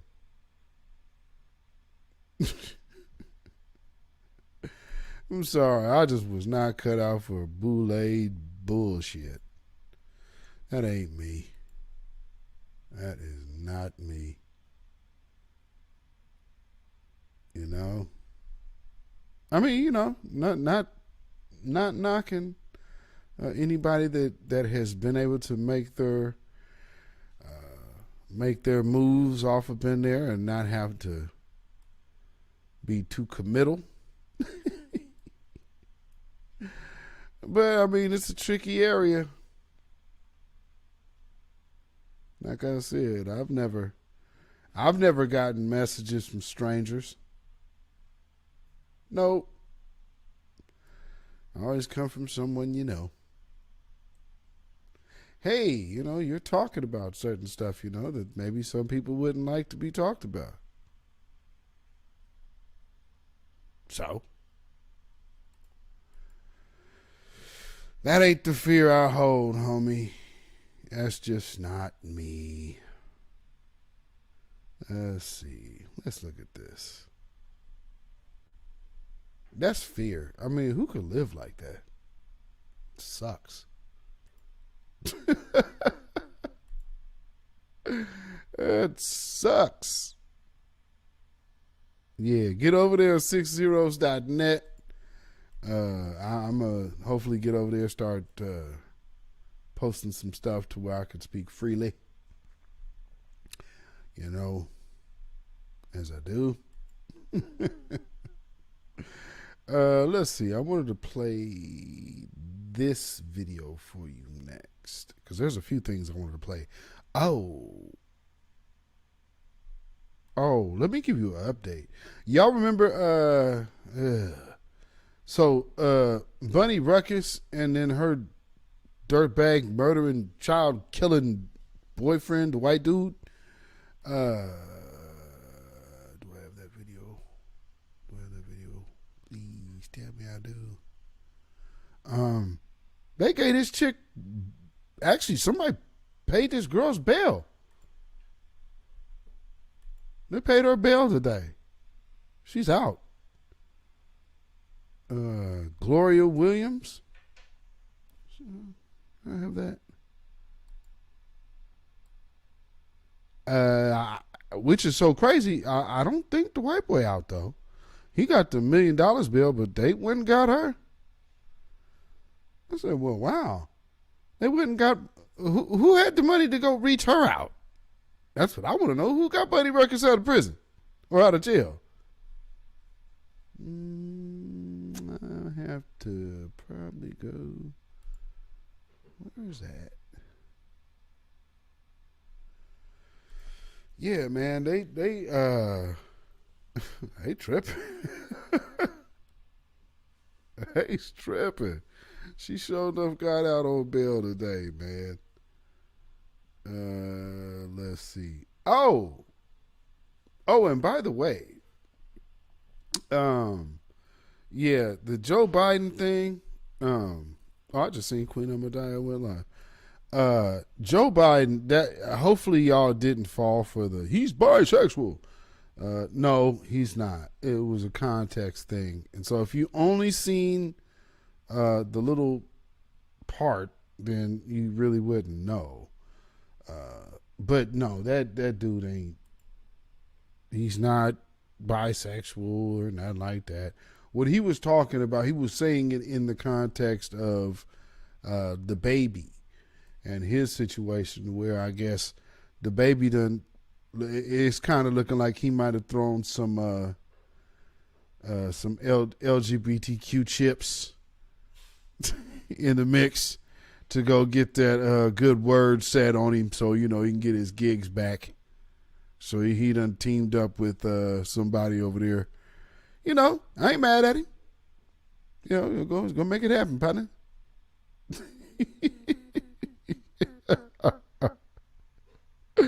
But sure enough. Oh man, let me see. Can I find this joint? Where you at? Let's see. What's her name?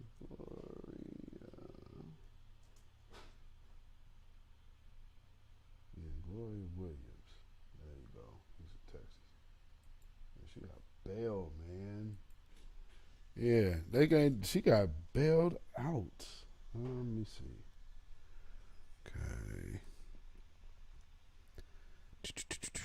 No. Man, I seen it earlier today. She just got bailed out today. Let me see.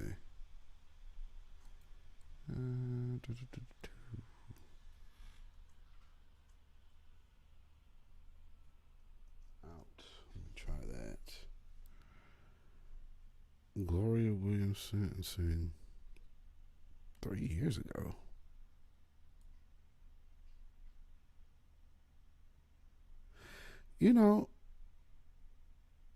This is insane.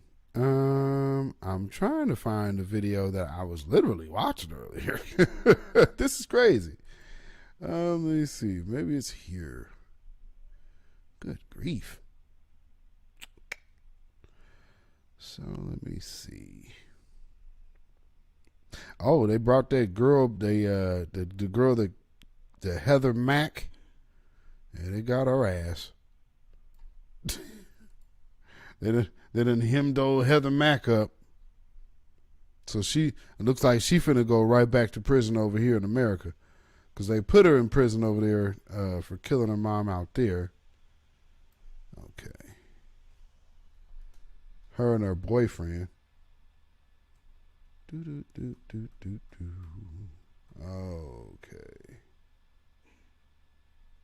Oh. You know, I'm just not gonna come across this damn thing at all. Well, anyway, needless to say, I'm trying to find a story, but that girl is out on bail. I don't know what this is, really kind of peculiar because they're doing all of this cloak and dagger with this story. Like, for instance, right now, how can't I find it? You know what I mean? And I'd literally seen it earlier. Matter of fact, let me see something. You know what? Let me see. Maybe. Let me try one more thing. Yeah, I mean, I've noticed a couple stories have switched. Now, another thing I was going to talk about as well as yesterday was the Indian religion holiday, the Hindu religion, I believe, Diwali. Yesterday was the Diwali holiday. And, okay, hopefully this is it. Okay. And so many people, like all these politicians, it was a trip watching all of these politicians just, oh yes, we want to do this and we want to do that. And so if you see the picture, in my thumbnail, of Joe Biden, that's one of them, because, boy, they must have totally scrubbed this other joint. Oh, wow. Anyway, oh, man, I lost my train of thought. I'm sorry, y'all. I'm literally looking for a story that I was watching earlier. Oh, but... you know, I think by mistake, we may just have lucked out here, family. This is something I need y'all to see. I totally forgot about this. Let me see if I can go back to him explaining something. So, jeez, Mike, I'm keep saying this whole thing that we're seeing right now, which is a big to-do about getting people convinced to get jabbed. Well, I wanted to look into something because I understand how things work. Now, remember I told you they was going to tie all of this talk they're talking. We're hearing about the climate change. I told you they was going to start beating that drum. And I mean, they're beating it heavy. Africa out there, oh man, oh, this and that. Now, what you're going to start hearing is about sustainability. Because remember, these people work in like pyramid thinking. So this is drawn up like a pyramid. So you have right now you have the pandemic, so you can go get prepped. You can get primed, right? After that, then you have what? The currency. So you have cryptocurrency, BitCurrency. Look at this particular currency here. And this is from, let's see, this is from a few years ago. This is from like 4 years ago. What year does this say? Yeah, October 23, 2017. All right. So Walton coin, I'm talking from first-hand experience because I have set up inventory systems for large companies in the past. I know the problems that they face, and I know exactly what Walton Coin is trying to solve. So typically what happens when you run a large company is that you have inventory management issues. And every time, like, you run a warehouse, for example, 100 years ago there would have been a guy on the clipboard and he would have marked in what's going in and out. And at the end of the day, he would have ran those notes over to, you know, an accountant or a bookkeeper. They would have made those they would have made those entries, and some giant ledger somewhere in the office would have been sitting around there, and that would have been how they tracked their inventory. Fast forward to the age of the internet, and we can use things like QR codes and barcodes. And now if you have a package that's going in a warehouse like Amazon, for example, they probably have a barcode scanner or a QR code scanner. And as the item enters the warehouse, they can scan that code. That code means something to the computers, and they can adjust their inventory systems accordingly. Obviously, this offers a huge advantage over the old pen and paper system, but it still has some fairly large problems. The first problem is that you're constantly having to reinvent the wheel. So if you're creating an inventory system for a large company, you constantly have to tailor that solution for your needs. And what that means is that you have to take responsibility for your own security. So if I'm developing a... And there is the shift. That's the slight shift, family. That's the RFID talk. Okay? So look at what you're seeing at the top, right? So what we're talking about, Walton Coin, or either WTC, guess where they're from? China. How RFID and the blockchain will change the world. This from 4 years ago. 4 years ago. Not last year, where people were like, man, that's a conspiracy, and you talking crazy. See, you think it's a conspiracy. Oh, you conspiracy. You stuck on stupid. Okay, let me go back and just so when you can enthusiastic about it. It's just really so satisfying to me. One of the things that I know that I'm not doing a good job on is responding to everybody's comments. I just wanted to say that if you've sent me an email, or if you do have other questions that are more broad, like you want me to cover more coins, like you have very content that you guys want to see. Yeah, let's get to it. Okay, so now that we've got that out of the way, the first thing I need to do is pick a winner from yesterday's video. No, it is not a conspiracy. Let me do that really quick. Okay, so yesterday's video was on this video. And write a comment. In the comment, make sure you include your Ethereum address, and in the next video, I will pick a winner and send them 0.1 Ethereum. The reason that I'm so excited about Walton Coin is it's a blockchain technology that's focused on RFID. And if you've been subscribed to my channel, you'll know that over the last 5 or 6 years, I've been constantly producing content for YouTube based on my experiences in the companies that I've started and been working in. So 2 years ago, I made a video about inventory management. I actually go into detail how I rolled out an entire inventory system at $1 million company, and I just went over some of the problems. So I feel like when I'm talking about Walton Coin, I'm talking from first-hand experience, because I have set up inventory systems for large companies in the past. I know the problems that they face, and I know exactly what Walton Coin is trying to solve. So typically what happens when you large concerns I had was that if you could go, be able to see exactly where the fraud or exactly where, if you look at what Amazon's doing and you look at the next level of inventory management, you don't even need to scan the item as it comes in and out of the warehouse. So now Amazon One, he's right. Because Amazon One, that system is literally built on the RFID platform. They've already rolled it out, talking about the using your hand thing. Okay? So you're scanning your hand. And in some of these places to which they have well had these things tested and have been running these commercials over in Sweden years ago, probably about 6 years ago now, to where you might see a dude doing this, and he's literally accessing his bank, and on his wrist you could see the numbers lighting up. Serious, folks. Imagine that you have a truck entering a warehouse, and imagine that you have all these RFID tags already installed on all the printer cartridges. Well, the cool thing is that as soon as the truck goes through the door, all the inventory can be automatically counted, because RFID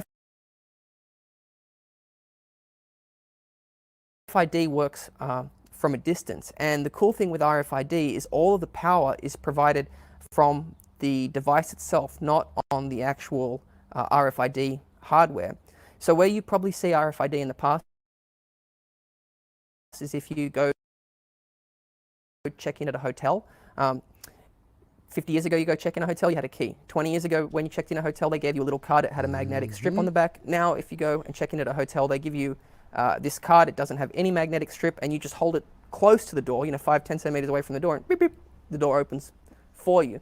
So that's why RFID technology is different from magnetic technology. Yes, it doesn't require any physical connection, and more importantly, it doesn't require any power. So these But it does require a host. So there is a connection. That means the connection is you, the human. Okay. Alrighty. Let's see. Blockchain, white paper. Let's see. Walton. There we go. Let's see what we're talking about here.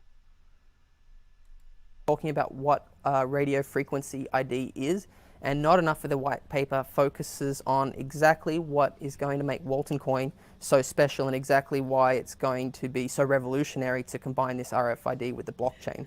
So on the white paper, it's a good white paper, but I'm a little disappointed that they didn't have more information about their hardware in there and about how they were planning to implement that, and even, again, on the application layer.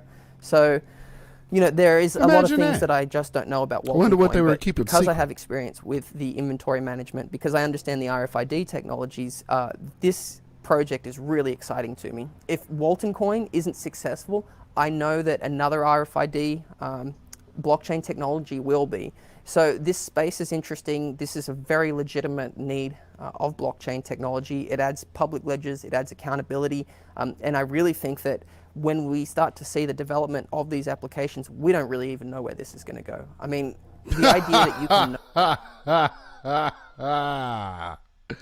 You don't know where it's going to go? Yes, you do. Yes, the hell you do. They funded you to make sure you know where it goes. What are you talking about? You hear what they doing, family? Y'all see this, though? They ain't playing. They not playing at all. These people is wicked as all get out, man. Wicked as all get out. And I really would like to know who put the money up for that woman who left her kids off up in that joint. Who got her out? Who did that? Lord. Let's see. Let me show you something else. So like I said, you saw if you guys were looking at anything today, there has been some interesting stuff going on Twitter. And it seems like quite a bit of it has to do with the things we're influencing that they don't want to admit we're influencing. Imagine that. Well, but we've been here before. It's just so different now. I want to play a little bit. I think this is the one I want to play for you. Let me get this. And I'm going to play this because,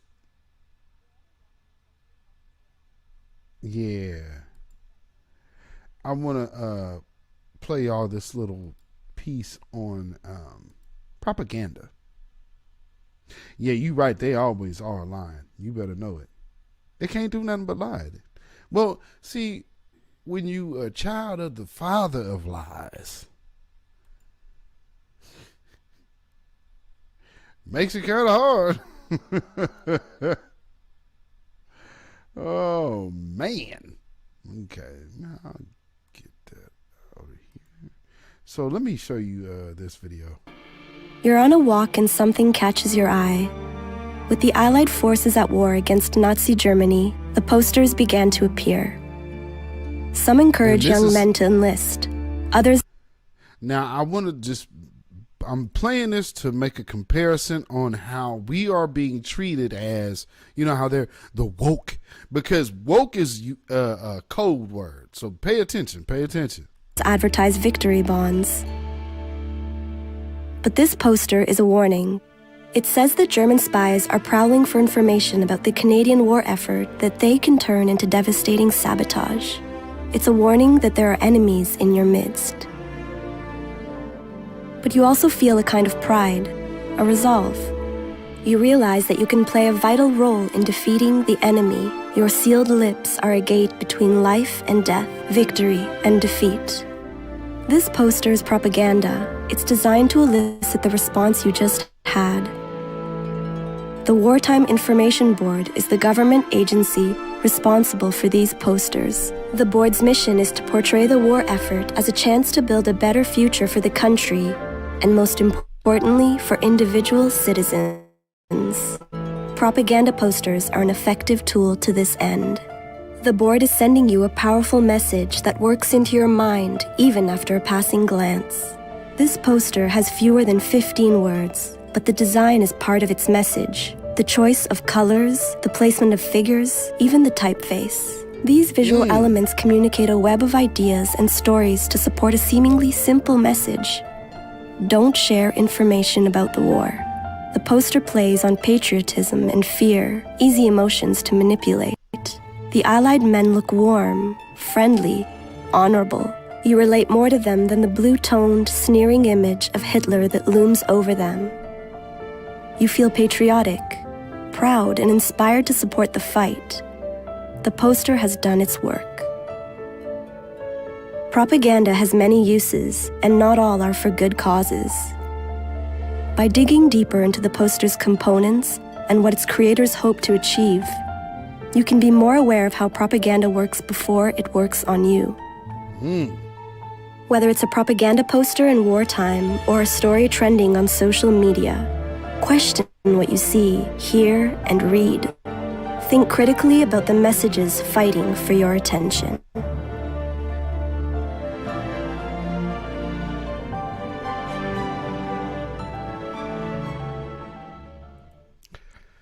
Well, and like I said, I wanted to play that real quick. So, see that, okay. Is this one? Yeah, that's what I want. Yeah, so Hitler definitely used propaganda, and I just wanted to draw a comparison. Like I said, that's why I called Joe Biden earlier the Fuhrer. He's sitting up in front of, it's literally saying vaccine.gov behind him. What the hell is that? Vaccine.gov? Since when have you ever seen the United States government change its handle for visual art's sake? You understand what I'm saying? They got a whole new web address. It's a whole different website. But you still got the White House sitting right above it. See, they're not playing. It's subtle. Because, see, again, they have the blueprint of Hitler before. So they have masterminded all the subtleties of propaganda. But what's not so subtle is their anti-blackness. Because that's showing. They're willing to spend billions upon trillions of dollars to make sure they don't give black folks reparations. If this was really truly about being fair, then how is it that you look to stop us? Oh, yeah, well, see, no, conscious or silent D for that one, I'm literally just acknowledging what I saw in the shot. So that was in the picture. That was in the frame. And that's what he's putting behind him. So I'm not giving any medical information as far as that's concerned. Because here, I can't really discuss money. I mean, I can't discuss medicine. But I can discuss money.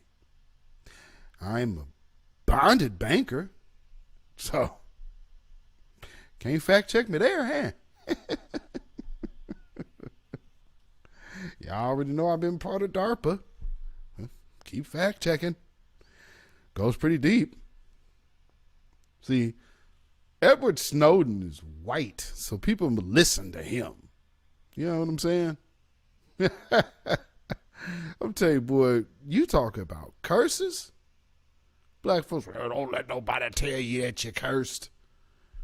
That was the first curse that you already spoke on yourself, stupid. First off, you better evaluate your situation by what you hear. And if it makes sense, maybe start looking around. But the same people who do that take everybody else's information at face value. But when it's us, oh, man, you sure about that, man? I don't know, man. Man, them niggas over there be talking about all that black stuff. I don't know. Hey, what's up, man? Yeah, man, we down, man. Black, man. So, hey, look out for a brother, right? So, hey, man, yeah, we black then when you need something. But then, all that woke talk, all them woke folks. When you hear a black person talk about woke, that's the, y'all know y'all gonna make them people mad talk. You over there talking like that, you know what them people gonna do. Them people gonna be upset at you.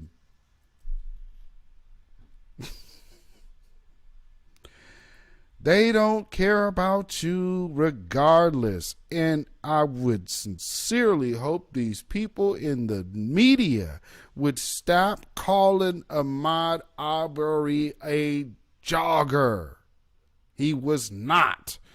Ahmaud Arbery was running for his life from 2 apparent and 3 total sadistic anti-black murdering white supremacists who were protected by the local government, the local prosecutor, and all of these people are still catching hell because they were already corrupt and dirty.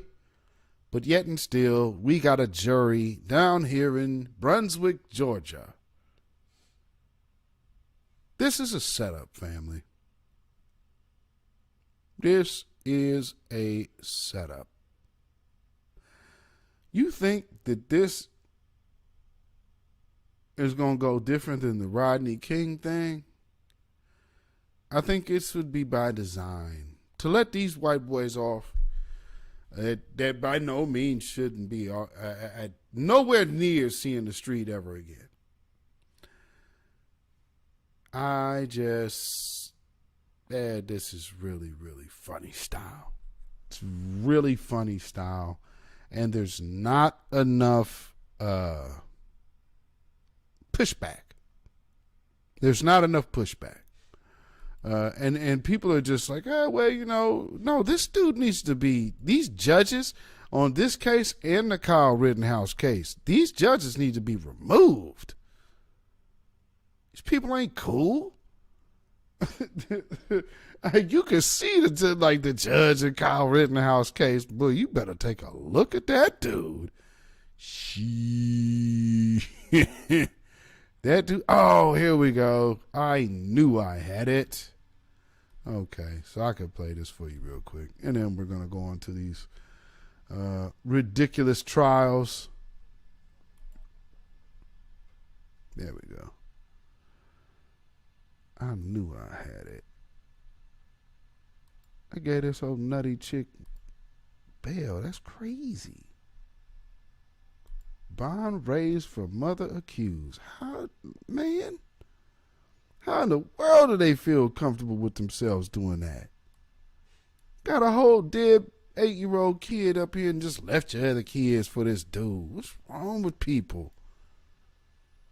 Her 3 children along with her 8-year-old's remains. She appeared in court again today. Our David Gonzalez was in the courthouse and brings us the very latest now. David.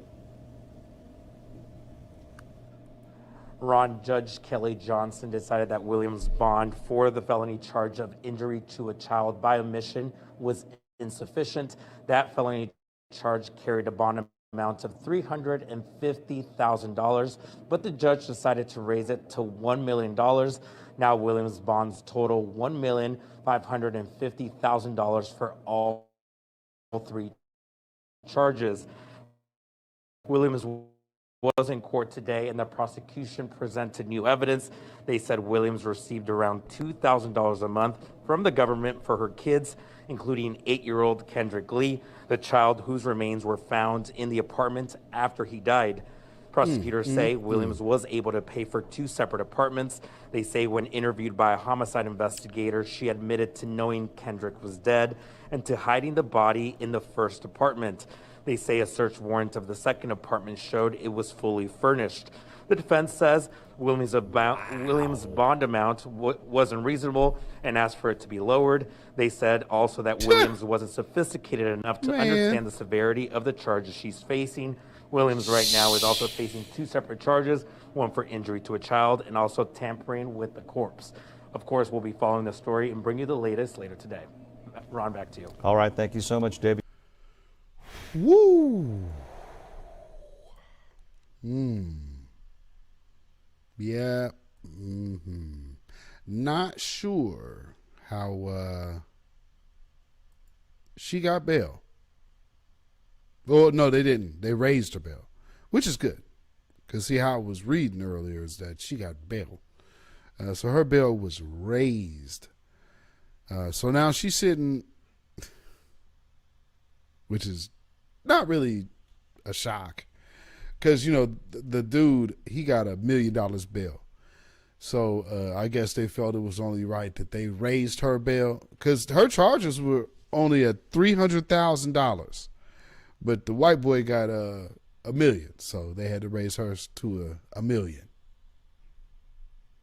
I ain't really mad at that, but to say, well, I don't feel it's high enough. If that's the statute of the charge, then that's the time that she should get.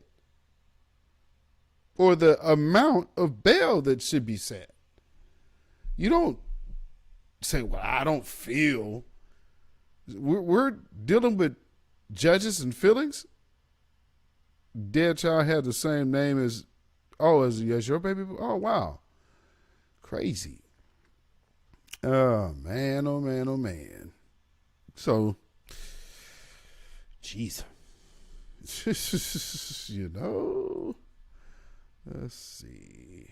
I need get this for you. In the meantime, let's see. We're going to hit these cases here because we need to address this raggedy non-justice system that's going on. And just, you know, just give you kind of update of these people in these trials. This, I mean, it almost feels to me like To Kill a Mockingbird. So that's how racist these cases are feeling. Is it me? It's like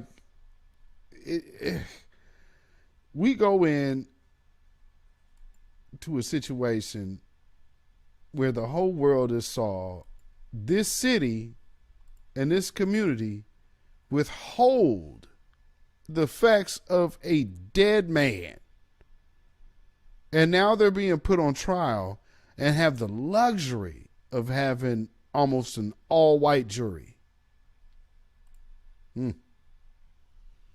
Map of Satilla Shores because I don't trust PowerPoint. You'll see a PowerPoint, but I don't trust it that much. So this is a regular map of it. Google Earth map. Highway 17 up here, Satilla Drive here, 230 Satilla Drive. This is just to acclimate you. This is Jones Road, and I know it's hard for all jurors maybe to see this, but you'll see this many times throughout the case. And we'll talk more about the rest of it. But he lived on Satilla Drive in Satilla Shores. Satilla Shores is a quiet, scenic, middle-class neighborhood. The kind of neighborhood where parents let the kids ride around on their bikes. The kind of neighborhood where, when you're my age, you go for a walk after dinner. The kind of neighborhood that we all kind of aspire to live in. It's safe, it's beautiful, you work in the yard, you play on the river.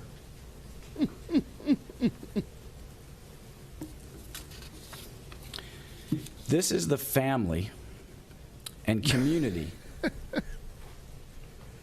that Travis McMichael felt a duty and responsibility to during the course of events in 2019 and 2020. This is the family and community that made him willing to put himself at risk to help the police detain Ahmaud Arbery. The video that you watched probably help detain a person who is not committing a crime. Last time I checked, that's called kidnapping, isn't it? Do you see how this is being worded? I'm just, the fact that these people took this case is just amazing. And in other kind of neighborhood, they don't like melanated folk. Absolutely. In other words, absolutely.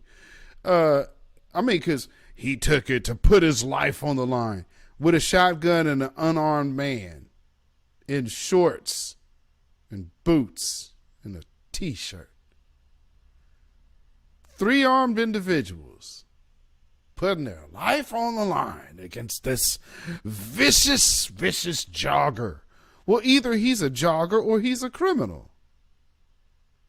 Either way, he's deceased. And the trial is about Gregory McMichael and Travis McMichael.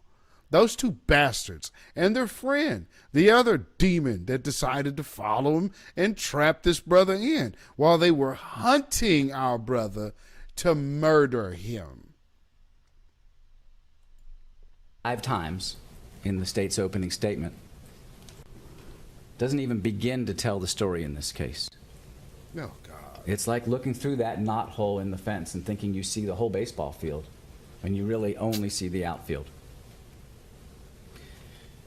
The case really begins months before in 2019 because Satilla Shores was a neighborhood on edge. Crime had gone up. It wasn't violent crime. It was property crimes.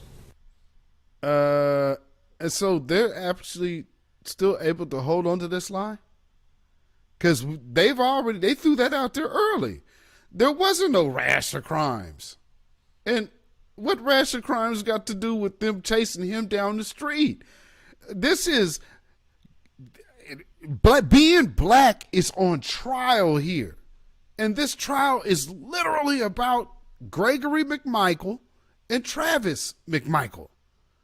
And they are making it all about this victim. And we had to sit up here and listen to people talk crazy to black folks over these dope fiend, coulda, woulda, shoulda, never was career having so-called wannabe models about Bill Cosby. Here's a whole dead man on tape. And the TV, the media, the propaganda machine. That's why I played that before this. Because it works a few ways. And let's just keep it 1,000. Let's call the media out for making sure the propaganda of anti-blackness goes undisturbed. So much so that this ass can get in court and talk about a dead victim like this and no one gets offended. Well, that's what works when you know you got 11 white faces. How you really think they gonna get a unanimous decision out of that jury? Don't get me to cussing. the kind of crimes that are unsettling, the kind of crimes that are scary. Because you don't know who's coming onto your property, who's in your car ransacking it, who's breaking into your buildings, who's stealing your lawnmowers or your guns. And so the neighborhood was on edge. So much so that behaviors began to change by the neighbors. Kids were not allowed, some kids, to play outside after dark. Residents of Satilla Shores installed home surveillance cameras to catch the thieves that were taking their property. Kind of interesting to think that someone would build a brand new property in an area with such high crime. I don't see where that's a good investment. But the person that built that house seems pretty wise. That's just me. And neighbors in Satilla Shores felt a duty and responsibility to each other to post on the neighborhood pages, Facebook and Nextdoor, about the crime that was happening. And you'll hear about that.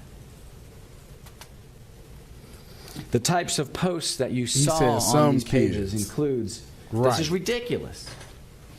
My daughter always freaks out. It's getting old. I'm nervous. Lock your cars. These are actual posts from that neighborhood Facebook page. Family, you are looking at blackness on trial by way of I'm white and I say so.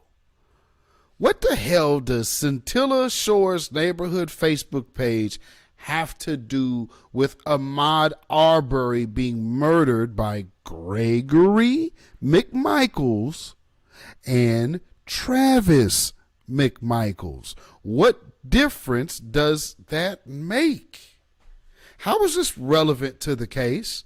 Some random crime happening somewhere? This man's dead. We know what crime happened that killed him. Why are we talking about property crimes from someone else? So someone else committed a crime, Ahmaud Arbery's dead, no harm, no foul? These people are wicked as all get out. And this is showing you that they have stopped giving a F. January 1st, they took such a major L that they are so desperate, they're not even hiding it anymore. Y'all over here pulling up, getting police convicted. Oh, no. Oh, no, no, no, no. What they say about Malcolm X, that's too much power for one man to have. Well, they look at new black media and the grassroots as that's too much power for one group to have. Why is it just one group? Well, because we're all on code. That's a problem for them. We are the thorn. And so, let's be that.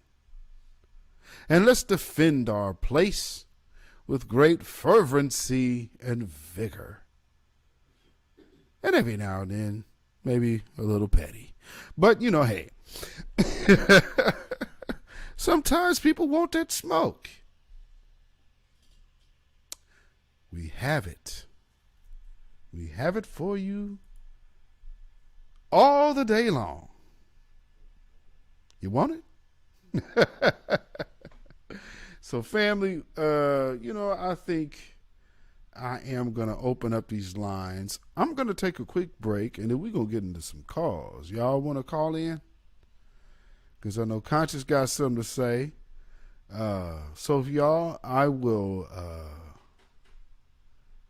about to take a quick break, and then I will be right back. So this is a pause for the station identification, and then I'll be dropping that number in the chat. And we rolling. Be one right here on the weekly wrap up, family. The phone lines is going to be open. Matter of fact, As a result,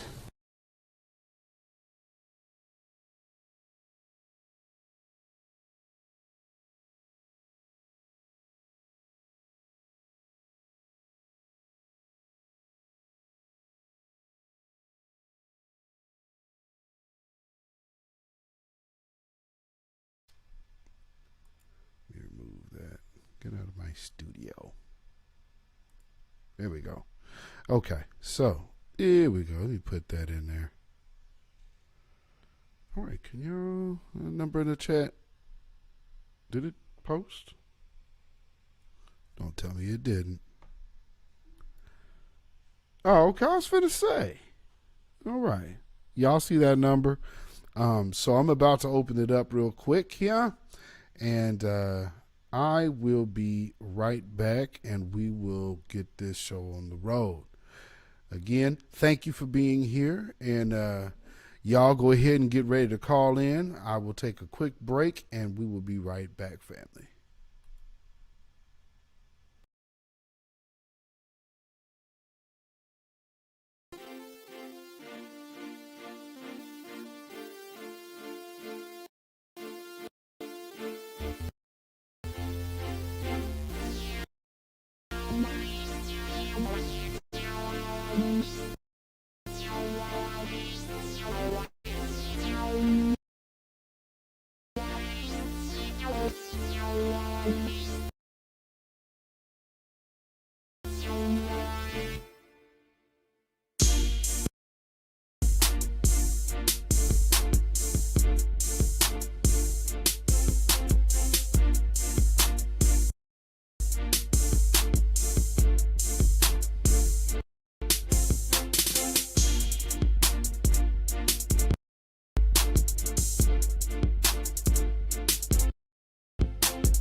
Wow.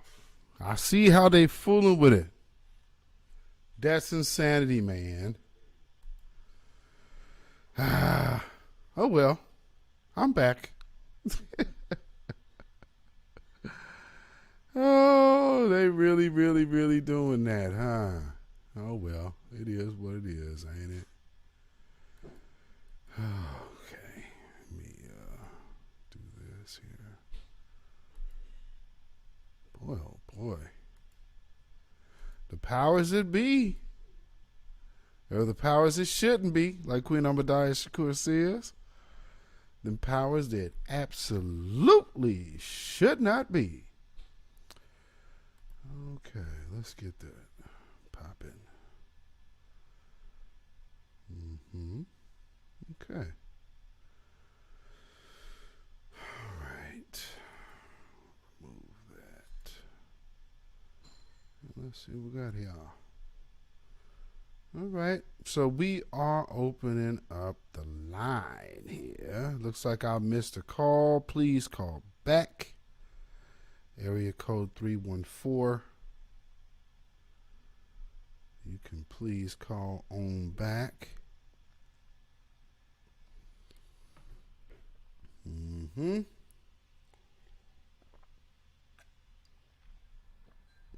I got this on right. This should be ringing. Okay, got that.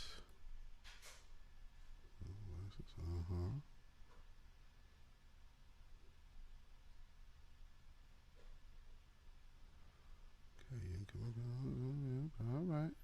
We should be on. So you should, matter of fact, let me turn that on. You should be coming call options. Yes. So you guys should be good to call in. Has anybody tried to call? You said it's sending you the voicemail? Let me see. Why is that on? Get voicemail. Transcripts. Should not. Oh, you know what? Turn that off. I don't know why it did that. Are you the 314 number, brother? Because if so, I can call you. Matter of fact, okay, I see you now. So I'm gonna call you now.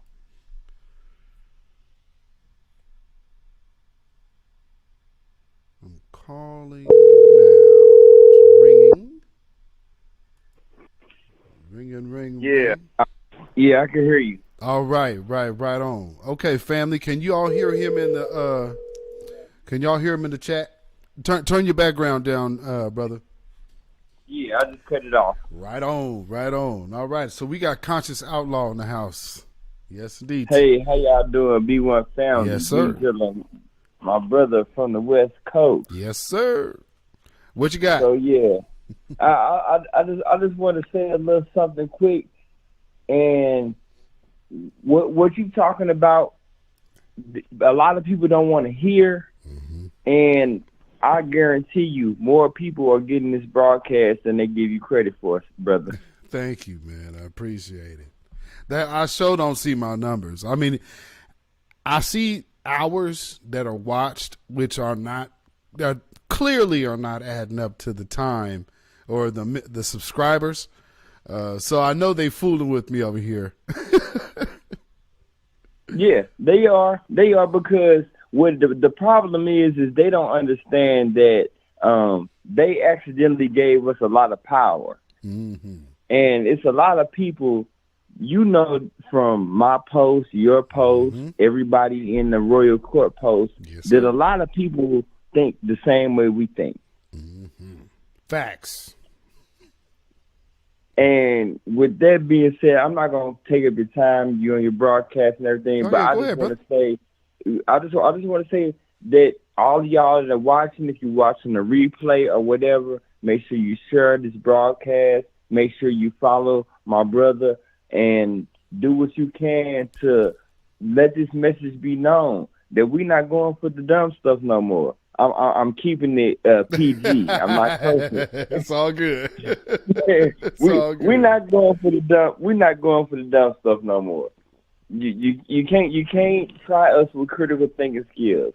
And stay your lame ass out the voting rule 2022. Yeah. Hashtag stay your black ass home 2024. I'm with it. I'm with it. Yes, sir. Conscious Outlaw, as always, dropping it, coming from the Lou. St. Louis, Missouri. And St. Louis, Missouri. And Corey Bush better get her mind right, because I'm going to show up on the doorstep. For real. because yeah, you are one of her constituents. So yes, I am. Yes, sir. And we just spoke about her the other day. So the verdict is definitely still out. You know, and I understand that they want to use familiar faces, and she's got the sister girl vibe going on, so it makes sense. Yeah, it makes sense, but we all got to remember that she took the place of Lacey Clay, and basically that's like a third generation bootleg coon, whatever you want to call it. Gotcha. So, makes sense. So she needs to be careful, because we already know she kind of reminds me, the way she acting, like one of them old niggas. For certain. So just because you put a black female in office, we got a black mayor in St. Louis, we got a black congressman going to Washington. Just because you put a black female in office don't mean she's for us. Right. And we got to remember that these faces that they put in front of us, they put them in front of us for a reason. Major facts. Major. So I'm gonna let that go. I'm gonna let anybody else want to call in, but love you. We love you. B1 trendsetter. Y'all better recognize who he is. We all over here. Absolutely, my brother. Thank you, my brother. Right. I'll be hollering at you, brother. Yes, sir. Yes, sir. Peace, man. Peace. Yeah. All right. That's my good brother, not Simon, Conscious Outlaw. And if you see him, you know, his post, he be out there with the, matter of fact, it's been a minute. You got to get a new Outlaw Shuffle video going. You know? B1 Trendsetters. And that's, you know, to be black first in the first place in this modern era is setting a trend by itself. But it's a good trend because you really got to have the love for your people. Or this just ain't for you. You know what I mean? So, I mean, there's a lot of worse. Okay, we got a number. Area code 803. Call from Jarrell Silent D. Walker. To accept, press 1. To send a voicemail, press 2. Get that one there. All right. Let's see. Go ahead. Let them know where you're from and who you are. Shalom, Royal Fan B1. Silent D calling from the A-Town and also representing the South Cactus. Hey. Silent D in the house. Yes, peace and greetings to you, King Beatzilla. How are you? I'm great. We got time tonight, so let them know what's on your mind. Oh, and apparently I got some time myself. First, before we get on with the nitty-gritty, I must say, once again, great broadcast that you have brought to us. Thank you. As you have taken your time out of your personal schedule to let us know what is going on and keep giving these war briefings. Definitely. We really need them. Definitely. Definitely need them, especially for those that are not. And now I got folk yelling in the background. While I'm on the Bluetooth, at least you can hear me. Yes. No, I can hear you. I can definitely hear you. Okay. But yes, I appreciate you so much for helping us, keeping us up to date with the latest game plan, not exactly game plan, war plan of what's going on and how nefarious these demons are running rampant. Not to mention making these very good connections of what has been happening for quite a while, and some people are just now seeing it. I happen to be one of them because I'm still new to war. Still new. It's all not good. Not gonna lie, but I sit there and make sure to take notes and learn from folks that have been through this and pretty much getting the gist of what's been going on against us since day one. You know? Absolutely. Day one.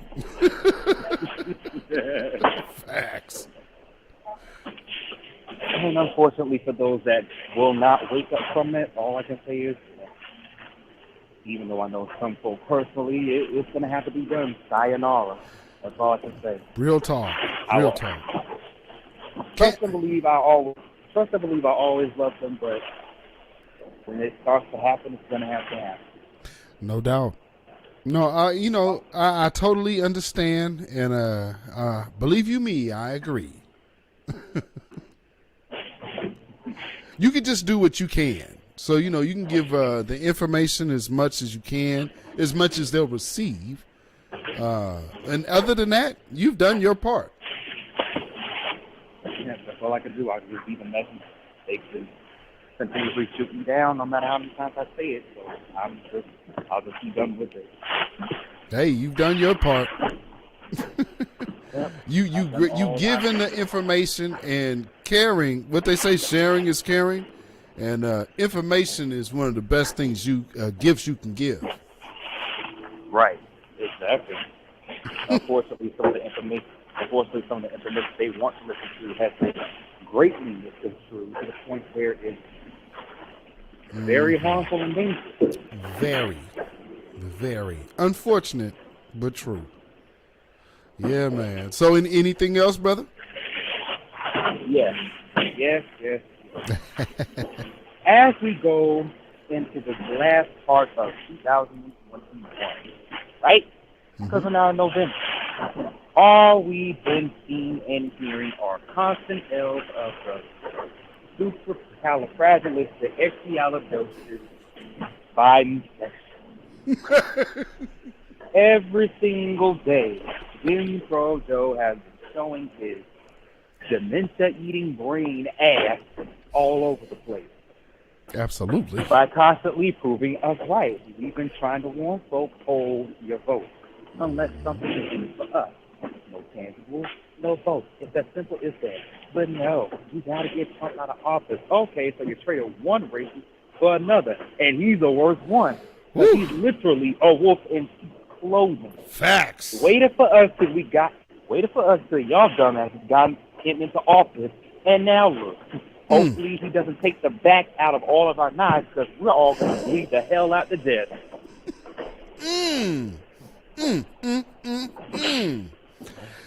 But he's enjoying it. He's enjoying it too much, especially with all these goddamn mandates. Right. So yeah, the knife is getting deeper and deeper. Hell, it's pretty much through our damn chest, front stomach. It's coming out the front. Yes.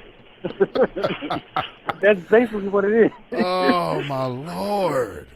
And I really do hope people will ingest this as a wake-up call to see if we unify like all the other groups, then whatever party it is, we need to separate and be our own and let those parties barter or bargain for our vote. Exactly.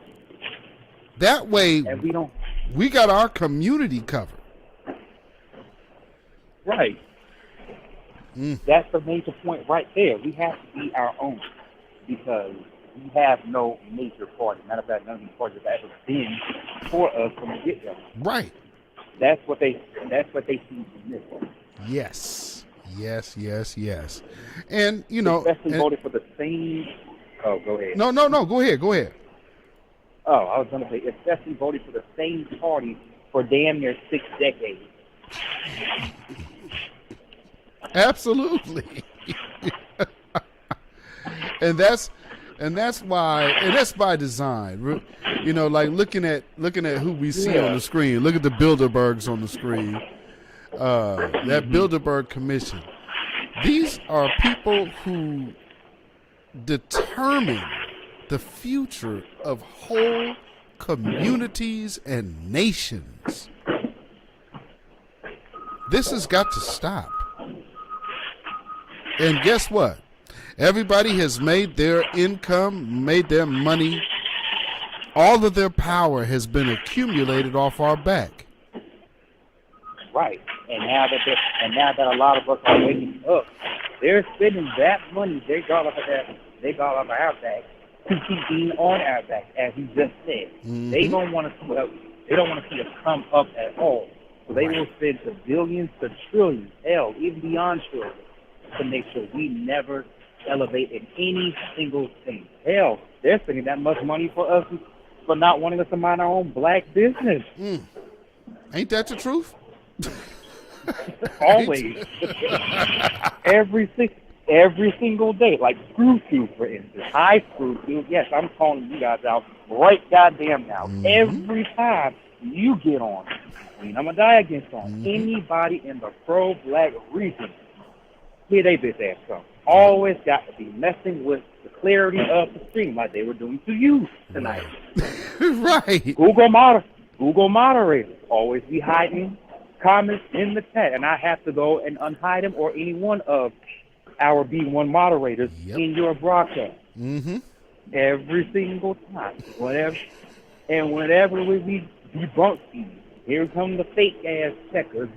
Right. Always talking about, oh, sorry, that's been debunked. I'm sorry, how the hell do you know this is debunked when you literally got it from the source that y'all quoted and yet failed ethically to flip the damn quote in the most intelligent way? I'm sorry. Absolutely. How the hell are y'all fact checkers again? How the hell do y'all even have a brain? Really, dog. And it makes you wonder.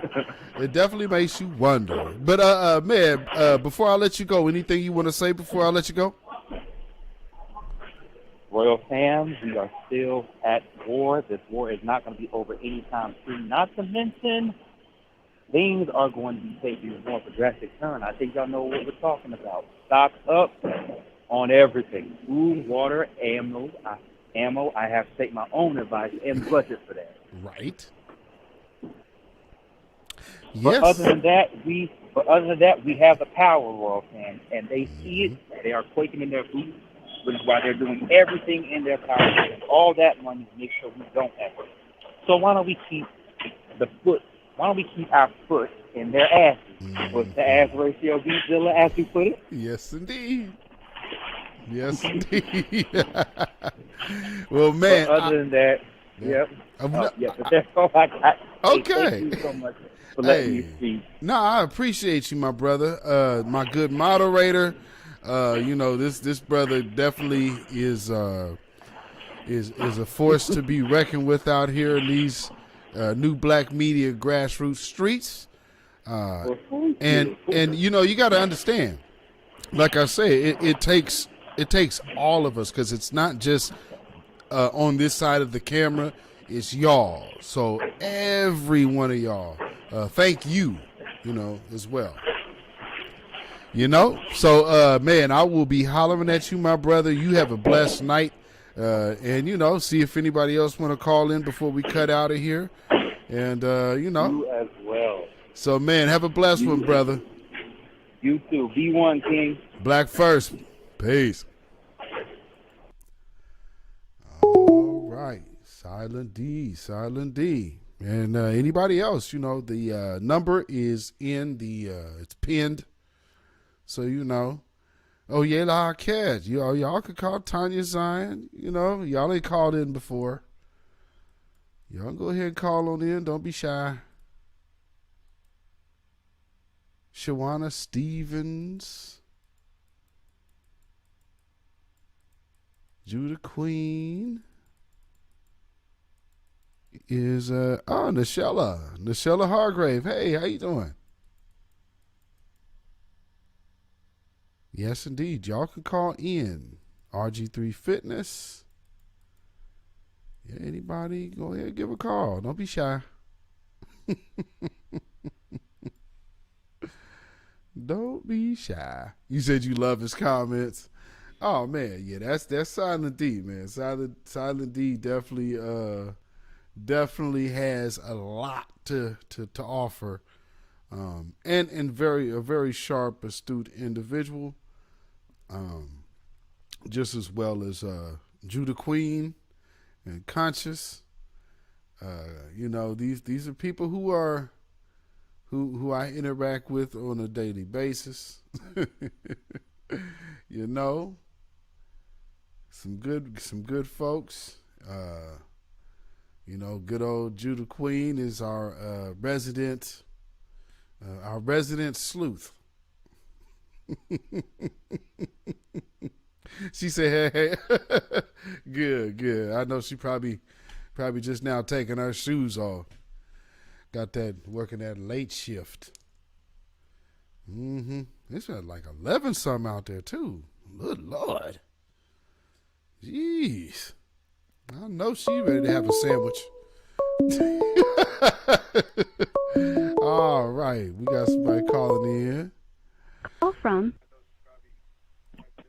Hey, Visa. To accept, press 1. To send All right. Hello. Who do we got? Hey, it's Judah Queen. Hey, Judah Queen in the house. What's going on, my sister? I'm good. Just getting ready to eat something real quick. I know that's right. I just wanted to piggyback off of what Silent D was talking about, how all people are voting for Democrats, like continue to. I don't understand why they continue. They just are very brainwashed. Like, I'm wondering what is it going to take for them to stop? Like, they remember Biden on a Zoom call with the Congressional Black Caucus members. Yes. I mean, they didn't see that, like the way he was talking, and just check out his past, and those pictures of him with children, but they don't care. I have an aunt who said, "Oh, I'm still voting for him," and somebody else on Facebook. These old niggas, they get on my nerves. Excuse my language, but no, it's so good. I just don't know what it will take. It's just like, okay, voting for the Democrats every election cycle and celebrating pagan holidays every year. It just, goes on and on. They never get tired of it. Yeah, it's a tireless cycle. But again, remember, it's you got greed behind it. So it's always a monetary value for someone. So they can easily make some money. And that's all. It's all about money. And control. Bond all this blue, vote for blue signs and putting it in your front yard, and putting it on your car, stickers on your car. And now, I remember that post where you had with the Venom. Somebody said, "I got the Venom sticker." They doing that, and they giving out something stuff, because I had a lady, one of them old ninjas, at the farmers market over the summer try to give something to me, and I said I ain't get that, and she was just trying to she gave it to my mother, and I was like, come on now, it's not even that serious. But they're so brainwashed. They are venomized. They are just mammy eyes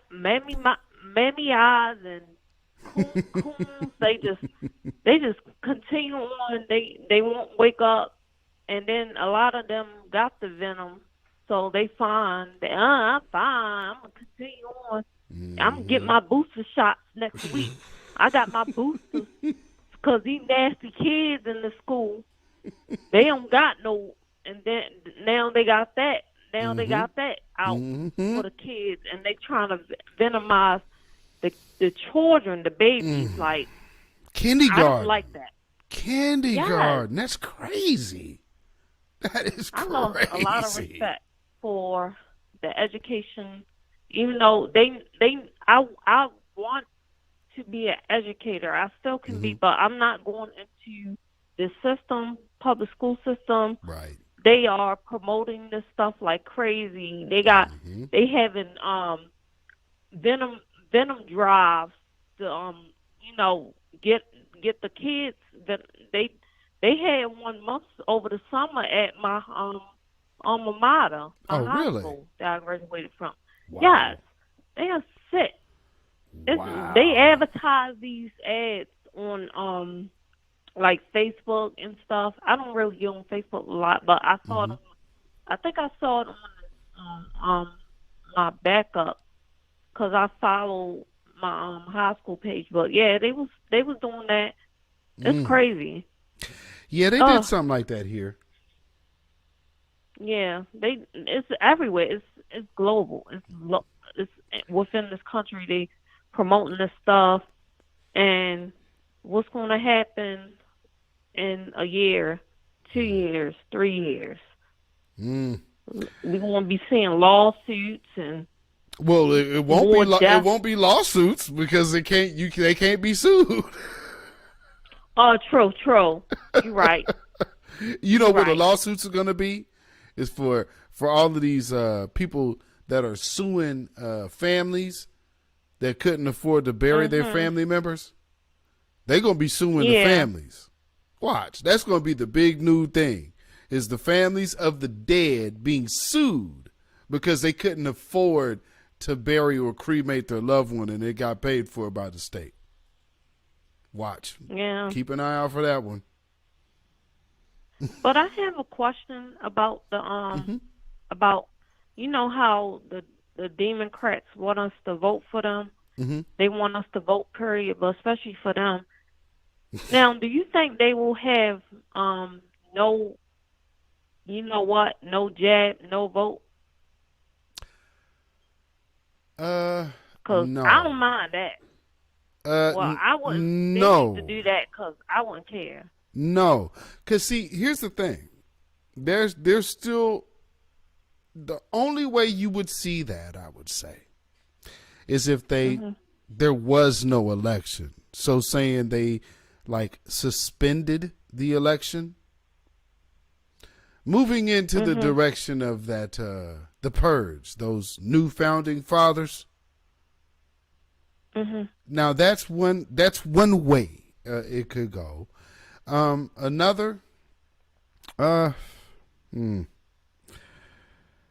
with mandatory anything and the way it's going to come at us, again, anything that they're bringing, we're the target.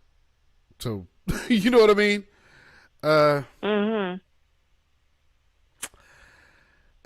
I really see them using it for a purpose up to a point. But when we get to like actually getting to the polls, you might see a sudden change of heart. So you would be like, well, we need to make sure we get these people who are not venomized, they also need to vote. But see, up until that point, it'll be get venomized, get venomized, get venomized, get venomized. But when they need that vote, maybe we could relax things. And when you start hearing them start subtly talking about relaxed rules at the polls, you'll know what's coming. And so I could definitely see them happening. They're not going to say no jab, no vote. I can't see that. Only way again, if they did that, that means that now this would be a cold way of doing things. This would cause an absolute disaster. But if you took all the people they just brought in, so you have the Afghans and all of these illegals that came across the border, give them voting rights without mandatory jabs. Oh yeah, I forgot about those. Because they don't have any restrictions. Convenient. Yeah. How convenient? They getting all types of stuff. They getting housing and food. They're getting an economic base established for them. So truth be told, they are. You might actually kind of, it's a possibility, no jab, no vote. Because if they set them people up, they'd be like, well, damn y'all niggas. I can see that. And then from that point, we going straight RFID chip from there. It's all downhill from there. Yeah. So that goes back to what I was showing earlier, that WTC, That WTC coin, that Walton coin, that is a Chinese business. That is a Chinese cryptocurrency that they are blockchaining and involving the RFID. Subsequently, they're the ones that also happen to get you involved in this pandemic. Go figure. Yeah.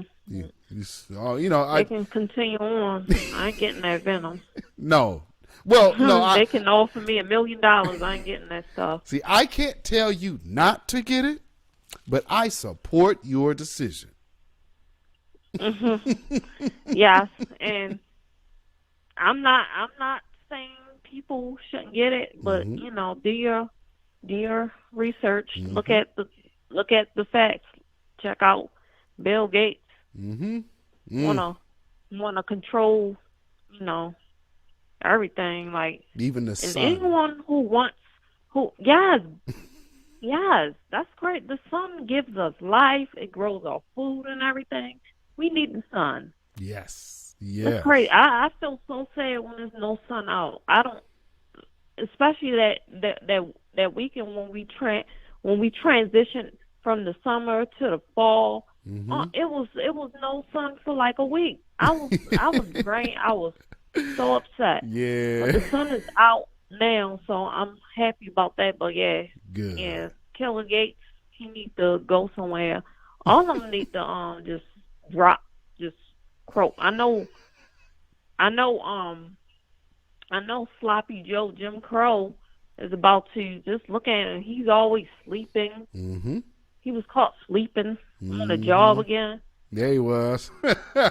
Hopefully Queen Amada sees that. I sent that to her a while ago. Yeah, I'm sure she will. It's just so much going on. It's just crazy. Definitely. It's just crazy. So I don't want to hold up any more of your time. Alrighty. I appreciate you for taking my call. Thank you so much for calling. I had the number on speed dial. I was just waiting for everybody. Conscious said call in. Yes, indeed. I had the number already dialed in. Right on. I had to get up.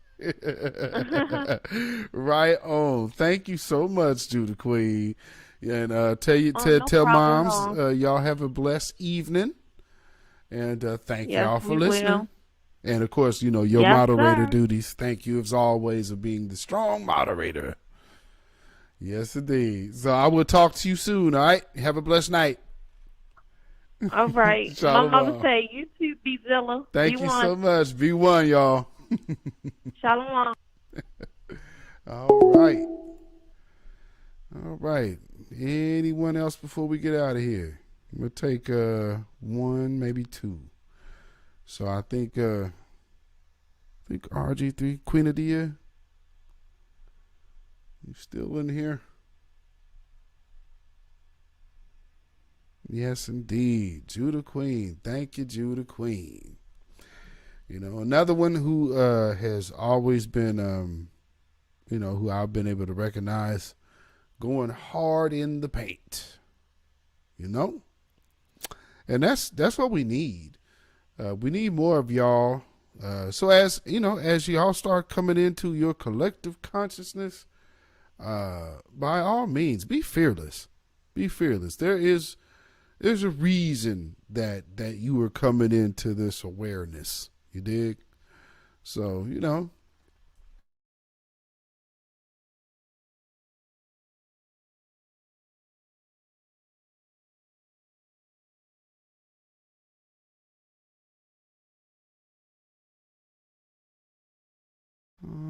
Okay. All right. There we go. So let me see if anybody else. I'll give about another couple minutes. If not, then I'll get ready to wrap up. We've been on here for a minute tonight. We definitely have, and I appreciate everybody hanging in there with me tonight, this evening on the East Coast. It's past midnight. All right, 7:02. Call from. All right. To accept, press 1. There we go. All right. Make sure you turn me down in the background. Who we got? You got Queen Adia. All right. Hey, hey, hey. Hey there. How you doing? Mighty King Warrior, I am good. I am good. Yes, I am. Thank you so much. Oh, and you as well. You're doing good. I know, because you always bring me the news. Yes, The news that we melanated people can definitely use all the time. Thank you. So, you're welcome. You're welcome. I just had something very brief to say. And it's just something for everybody to ponder on in the chat. Knowing who you are in order to get through or climb over the mountain and the storms and these trials and the darts that are coming our way. Knowing who you are will make all the difference and how you will overcome and overstand everything that is happening right now. There is nothing new under this sun that the Most High has shining upon each and every one of us, which is really our friend. So when we see some of our people behaving in such a way that we don't agree with and we just don't agree with, for our elders, we have to remember how long they've had this mindset.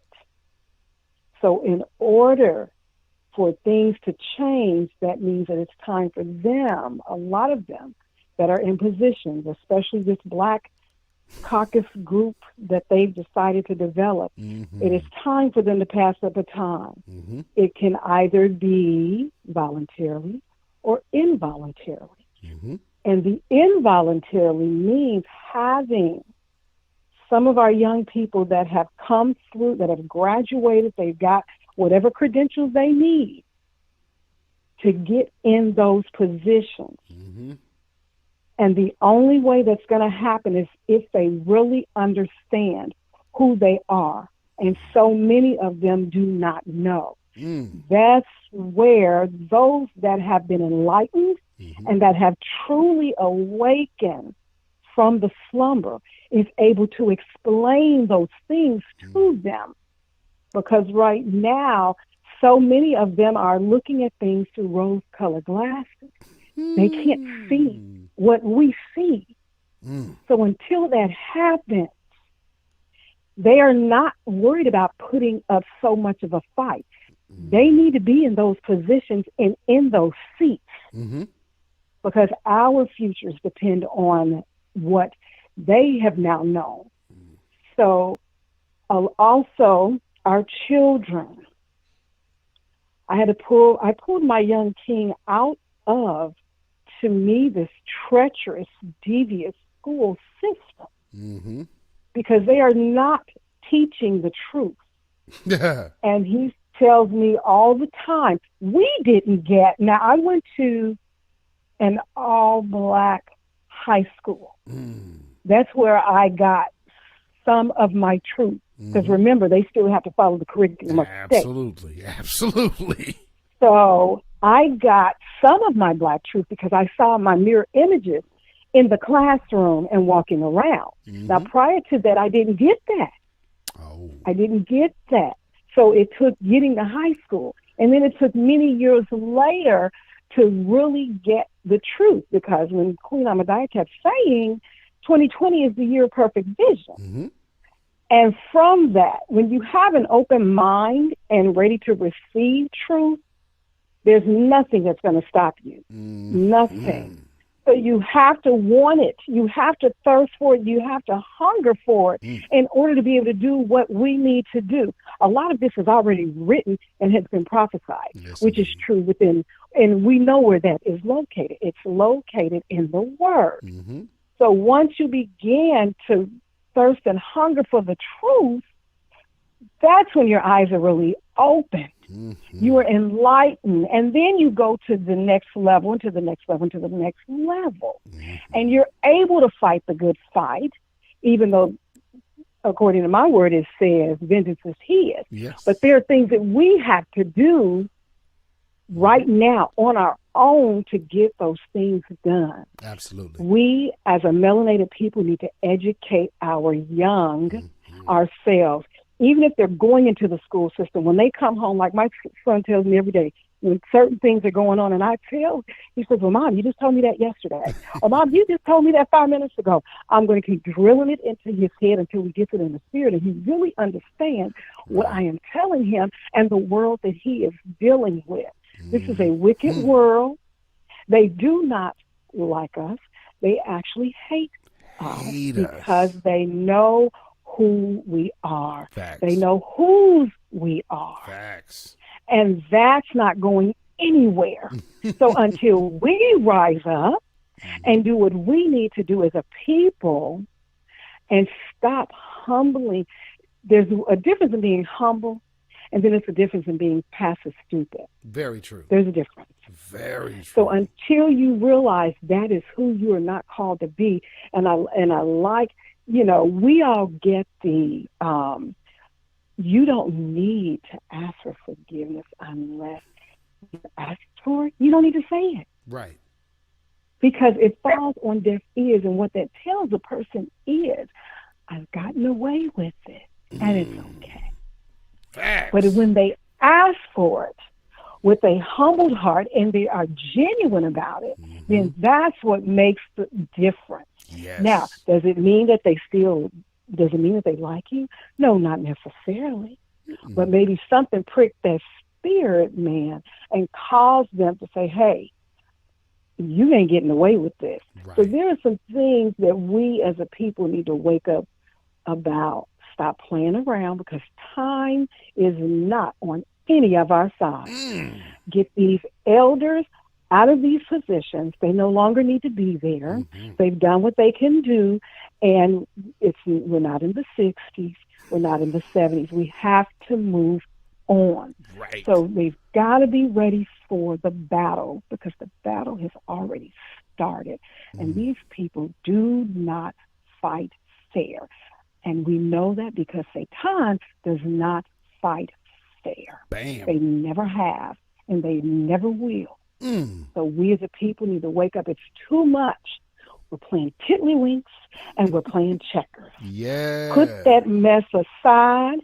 Put away the fake Monopoly board. Get your behinds, your chessboards out, and get ready to be strategic in what you need to be strategic in, and stop playing around. It's time to grow the heck up. There's a thing called maturity level, intelligence, and all of that combined in the pot. Yes. Grab a hold of it and do what we need to do. Will everybody go along? No, they won't. There will be people left behind. He said it. So stop trying to pull people along that is dead weight for you. Leave them where they are. Pray for them from afar and keep it moving. Because too many are stagnant and stuck because you're worried about somebody behind you. Look in front of you and keep going where you need to go. So it's time out for all that mess. Leave it where it is. They may be running political, but hey, we running on a different level in a different realm. Facts. And it's definitely not that. Facts. So, that's all I had to say. Oh, so appreciative of this call. Thank you so much, Queen Adia. You're welcome. Yes, indeed. Thank you so much. Always. Thank you all. Thank you all. So all right. So I'm sorry. Go ahead. No, I was just going to say. No, that was a great call. Thank you. Because I prayed about that before I called. I had to, because I needed the words to say that will resonate within your spirit, man, because everything ain't all about the shell. It has to go deeper. Yes. Very, very much so. Can you hear me? That's what I had to say. Well, thank you so much. You have a blessed night. And I can't. I don't know if you're still here. I see you nodding your head. Yes. I don't hear anything, but just get your shout on and get going. Shalom. Shalom. All right. I don't know what happened to my mic in the call, but I guess it dropped. So that's cool, though. That would be the last one I'm taking for tonight, family. Thank you, everyone who called. And everyone who's been with me this evening. We did a long one tonight. We've had an enjoyable evening. I hope it's been good for you. Thank you all the callers once again. That last call, of course, Queen Adia dropping the hammer on the show. You know what I'm saying? So I think we gave you a good feeling to go to sleep on tonight, especially all of my folks out there on the East Coast. We still got a few hours to go here on the West Coast, but thank you for y'all night owls out there. I hope, you enjoyed this weekly broadcast here, the weekly wrap up. I appreciate y'all so much. Thank y'all. Because, having people like y'all, it's important. Because it's not just, like I say, it requires everybody. It really does. And for y'all who are newer, always just keep in mind, as you start learning more, this is a marathon. It's not a sprint. So if you're not where you feel you should be, that's okay. You are, you're imperfect, but you're just trying to perfect imperfection. And we are in an absolute flawed state. So I just hope y'all look at yourselves as that. Even the best of us, righteousness is as filthy rags. All of us, we ourselves are nothing, but we connected to our source can do everything. And I would like to be amongst that number. So like we were saying here, for those of you who have aligned yourself with the truth, and just like she said, like we heard Bernice say earlier, Sister Bernice King, you got to have truth in one hand and love in the right. And for those who want to know what love is, the best way to put it in perspective is simple. Treat somebody how you would want to be treated. And that goes through all levels. Now, when you're being mistreated, let that person repent to you. I'm not going to tell you the forgiveness thing. I'm going to tell you the repentance thing. A friend of mine years ago wrote a song called Heart of Repentance. If they're not coming at you with sincerity, there's nothing to forgive. That's just a pass to keep abusing you. And we got to be done with that, because we are done with that, and the time is up on this wicked, wicked, wicked world and system of absolute anti-black, which is anti-righteous oppression. The jewels of the earth sit here and languish, but not for much longer. Because Babylon is fallen. Babylon is fallen. Let it fall. And let us rise. Yes, indeed. Yeah, we ain't taking it no more. Absolutely. That's right. We ain't taking it no more. It's a new day. It's a new day. And I can't wait to see all of y'all smiling faces in the realm of peace, prosperity, and the day when the tears are gone. Hear all of them old church mothers up there wailing because they didn't believe that this would happen. I never thought I'd ever see this. We are here to witness the impossible being made possible. And also, you who believe it are even more blessed than those who've actually seen it. Because we haven't seen it. But yet, it's etched on the inside. Blessed are you. Let's get the hell out of this place. You can follow me on Instagram, beatzillapdx. You can follow me on Twitter, beatzillapdx. You can follow me on Facebook, beatzillapdx, and on Patreon. You can follow me at beatzillapdx official. Of course, the podcast Our Real Truth with Michael Beatzilla Whitmore is on Anchor FM, Spotify, Google Podcasts, and iTunes. And then, of course, you can email me at ourrealtruth@gmail.com. That's our real truth @gmail.com. It's ours, y'all. And can't no one take it away. It's been a long time since we've been separated from the truth. Well, obviously, old friends just needed to be reacquainted again. 500 years is a long time to be away from such a good friend. Truth, wisdom. Boy, those are good bedfellows, ain't they?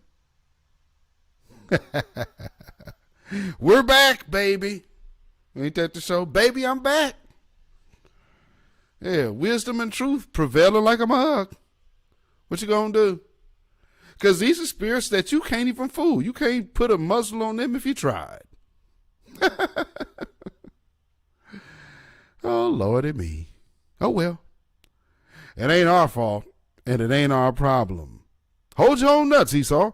Anyway, you that have enjoyed this program, you can also donate if you feel so inclined to put some money in the bucket. You could do so at CashApp, $Beatzillapdx. That's CashApp, $Beatzillapdx. Or you can hit PayPal at Zilla Muzak. That is ZILLAMUZAK.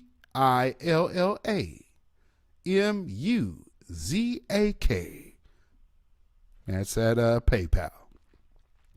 So I hope y'all have a blessed night, blessed weekend, safe and prosperous. We are almost at the 4-hour mark. I told you I could do this. Could do this for hours. So, but this is the whole point. The new black media, this is showing you, no, we can hold it down ourselves. We don't need y'all. We got it.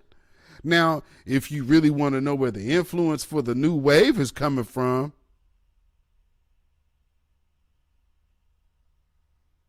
but you can put your money where your lie is. We got this. Just a little bit here off of the shoulder. And y'all have a blessed weekend. Don't let yourself get frustrated or caught up in any of these antics of these demons out here. Understand you should expect to see them.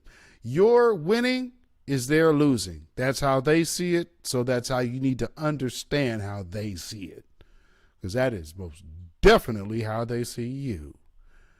So, alrighty. So as we do, because again, I want to make sure that everybody understands this is one of the spaces of truth, and truth will prevail.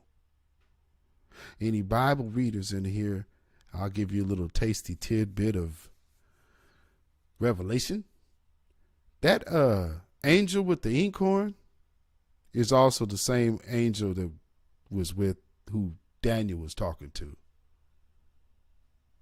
So if you go to Daniel 7 and then flip to 12, Daniel 12:1.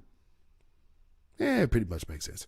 So anyway, y'all have a blessed weekend, y'all. And we are going out because we know who Satan is. And over here, we slang. Like that slingshot of our great ancestor David. Our great ancestor David. We back. Take that slingshot and take that stone up beside Goliath's head, because that's where the lie resides. They can't do nothing with us. Shalom, y'all. When you know who Satan is, yes, sir, you don't have to kill him. No. The stone of truth. Yes. See, that's what you throw. Yes, right. Allah says, had we wished to take a pastime from before, surely we would have done it. Nay, we cast truth at falsehood till we knock out its brains. Every one of you that knows the truth, stand up and tell it from the mountaintop. Black people can't take it no more. So wherever you are on the job, in the factory, I don't care where you are. If you know the truth, stand up on the truth and tell Satan, who the hell are you to try and pick my friends? Farrakhan is God's man, and you are from the enemy of God. So to hell with you. Stand up on it like a man.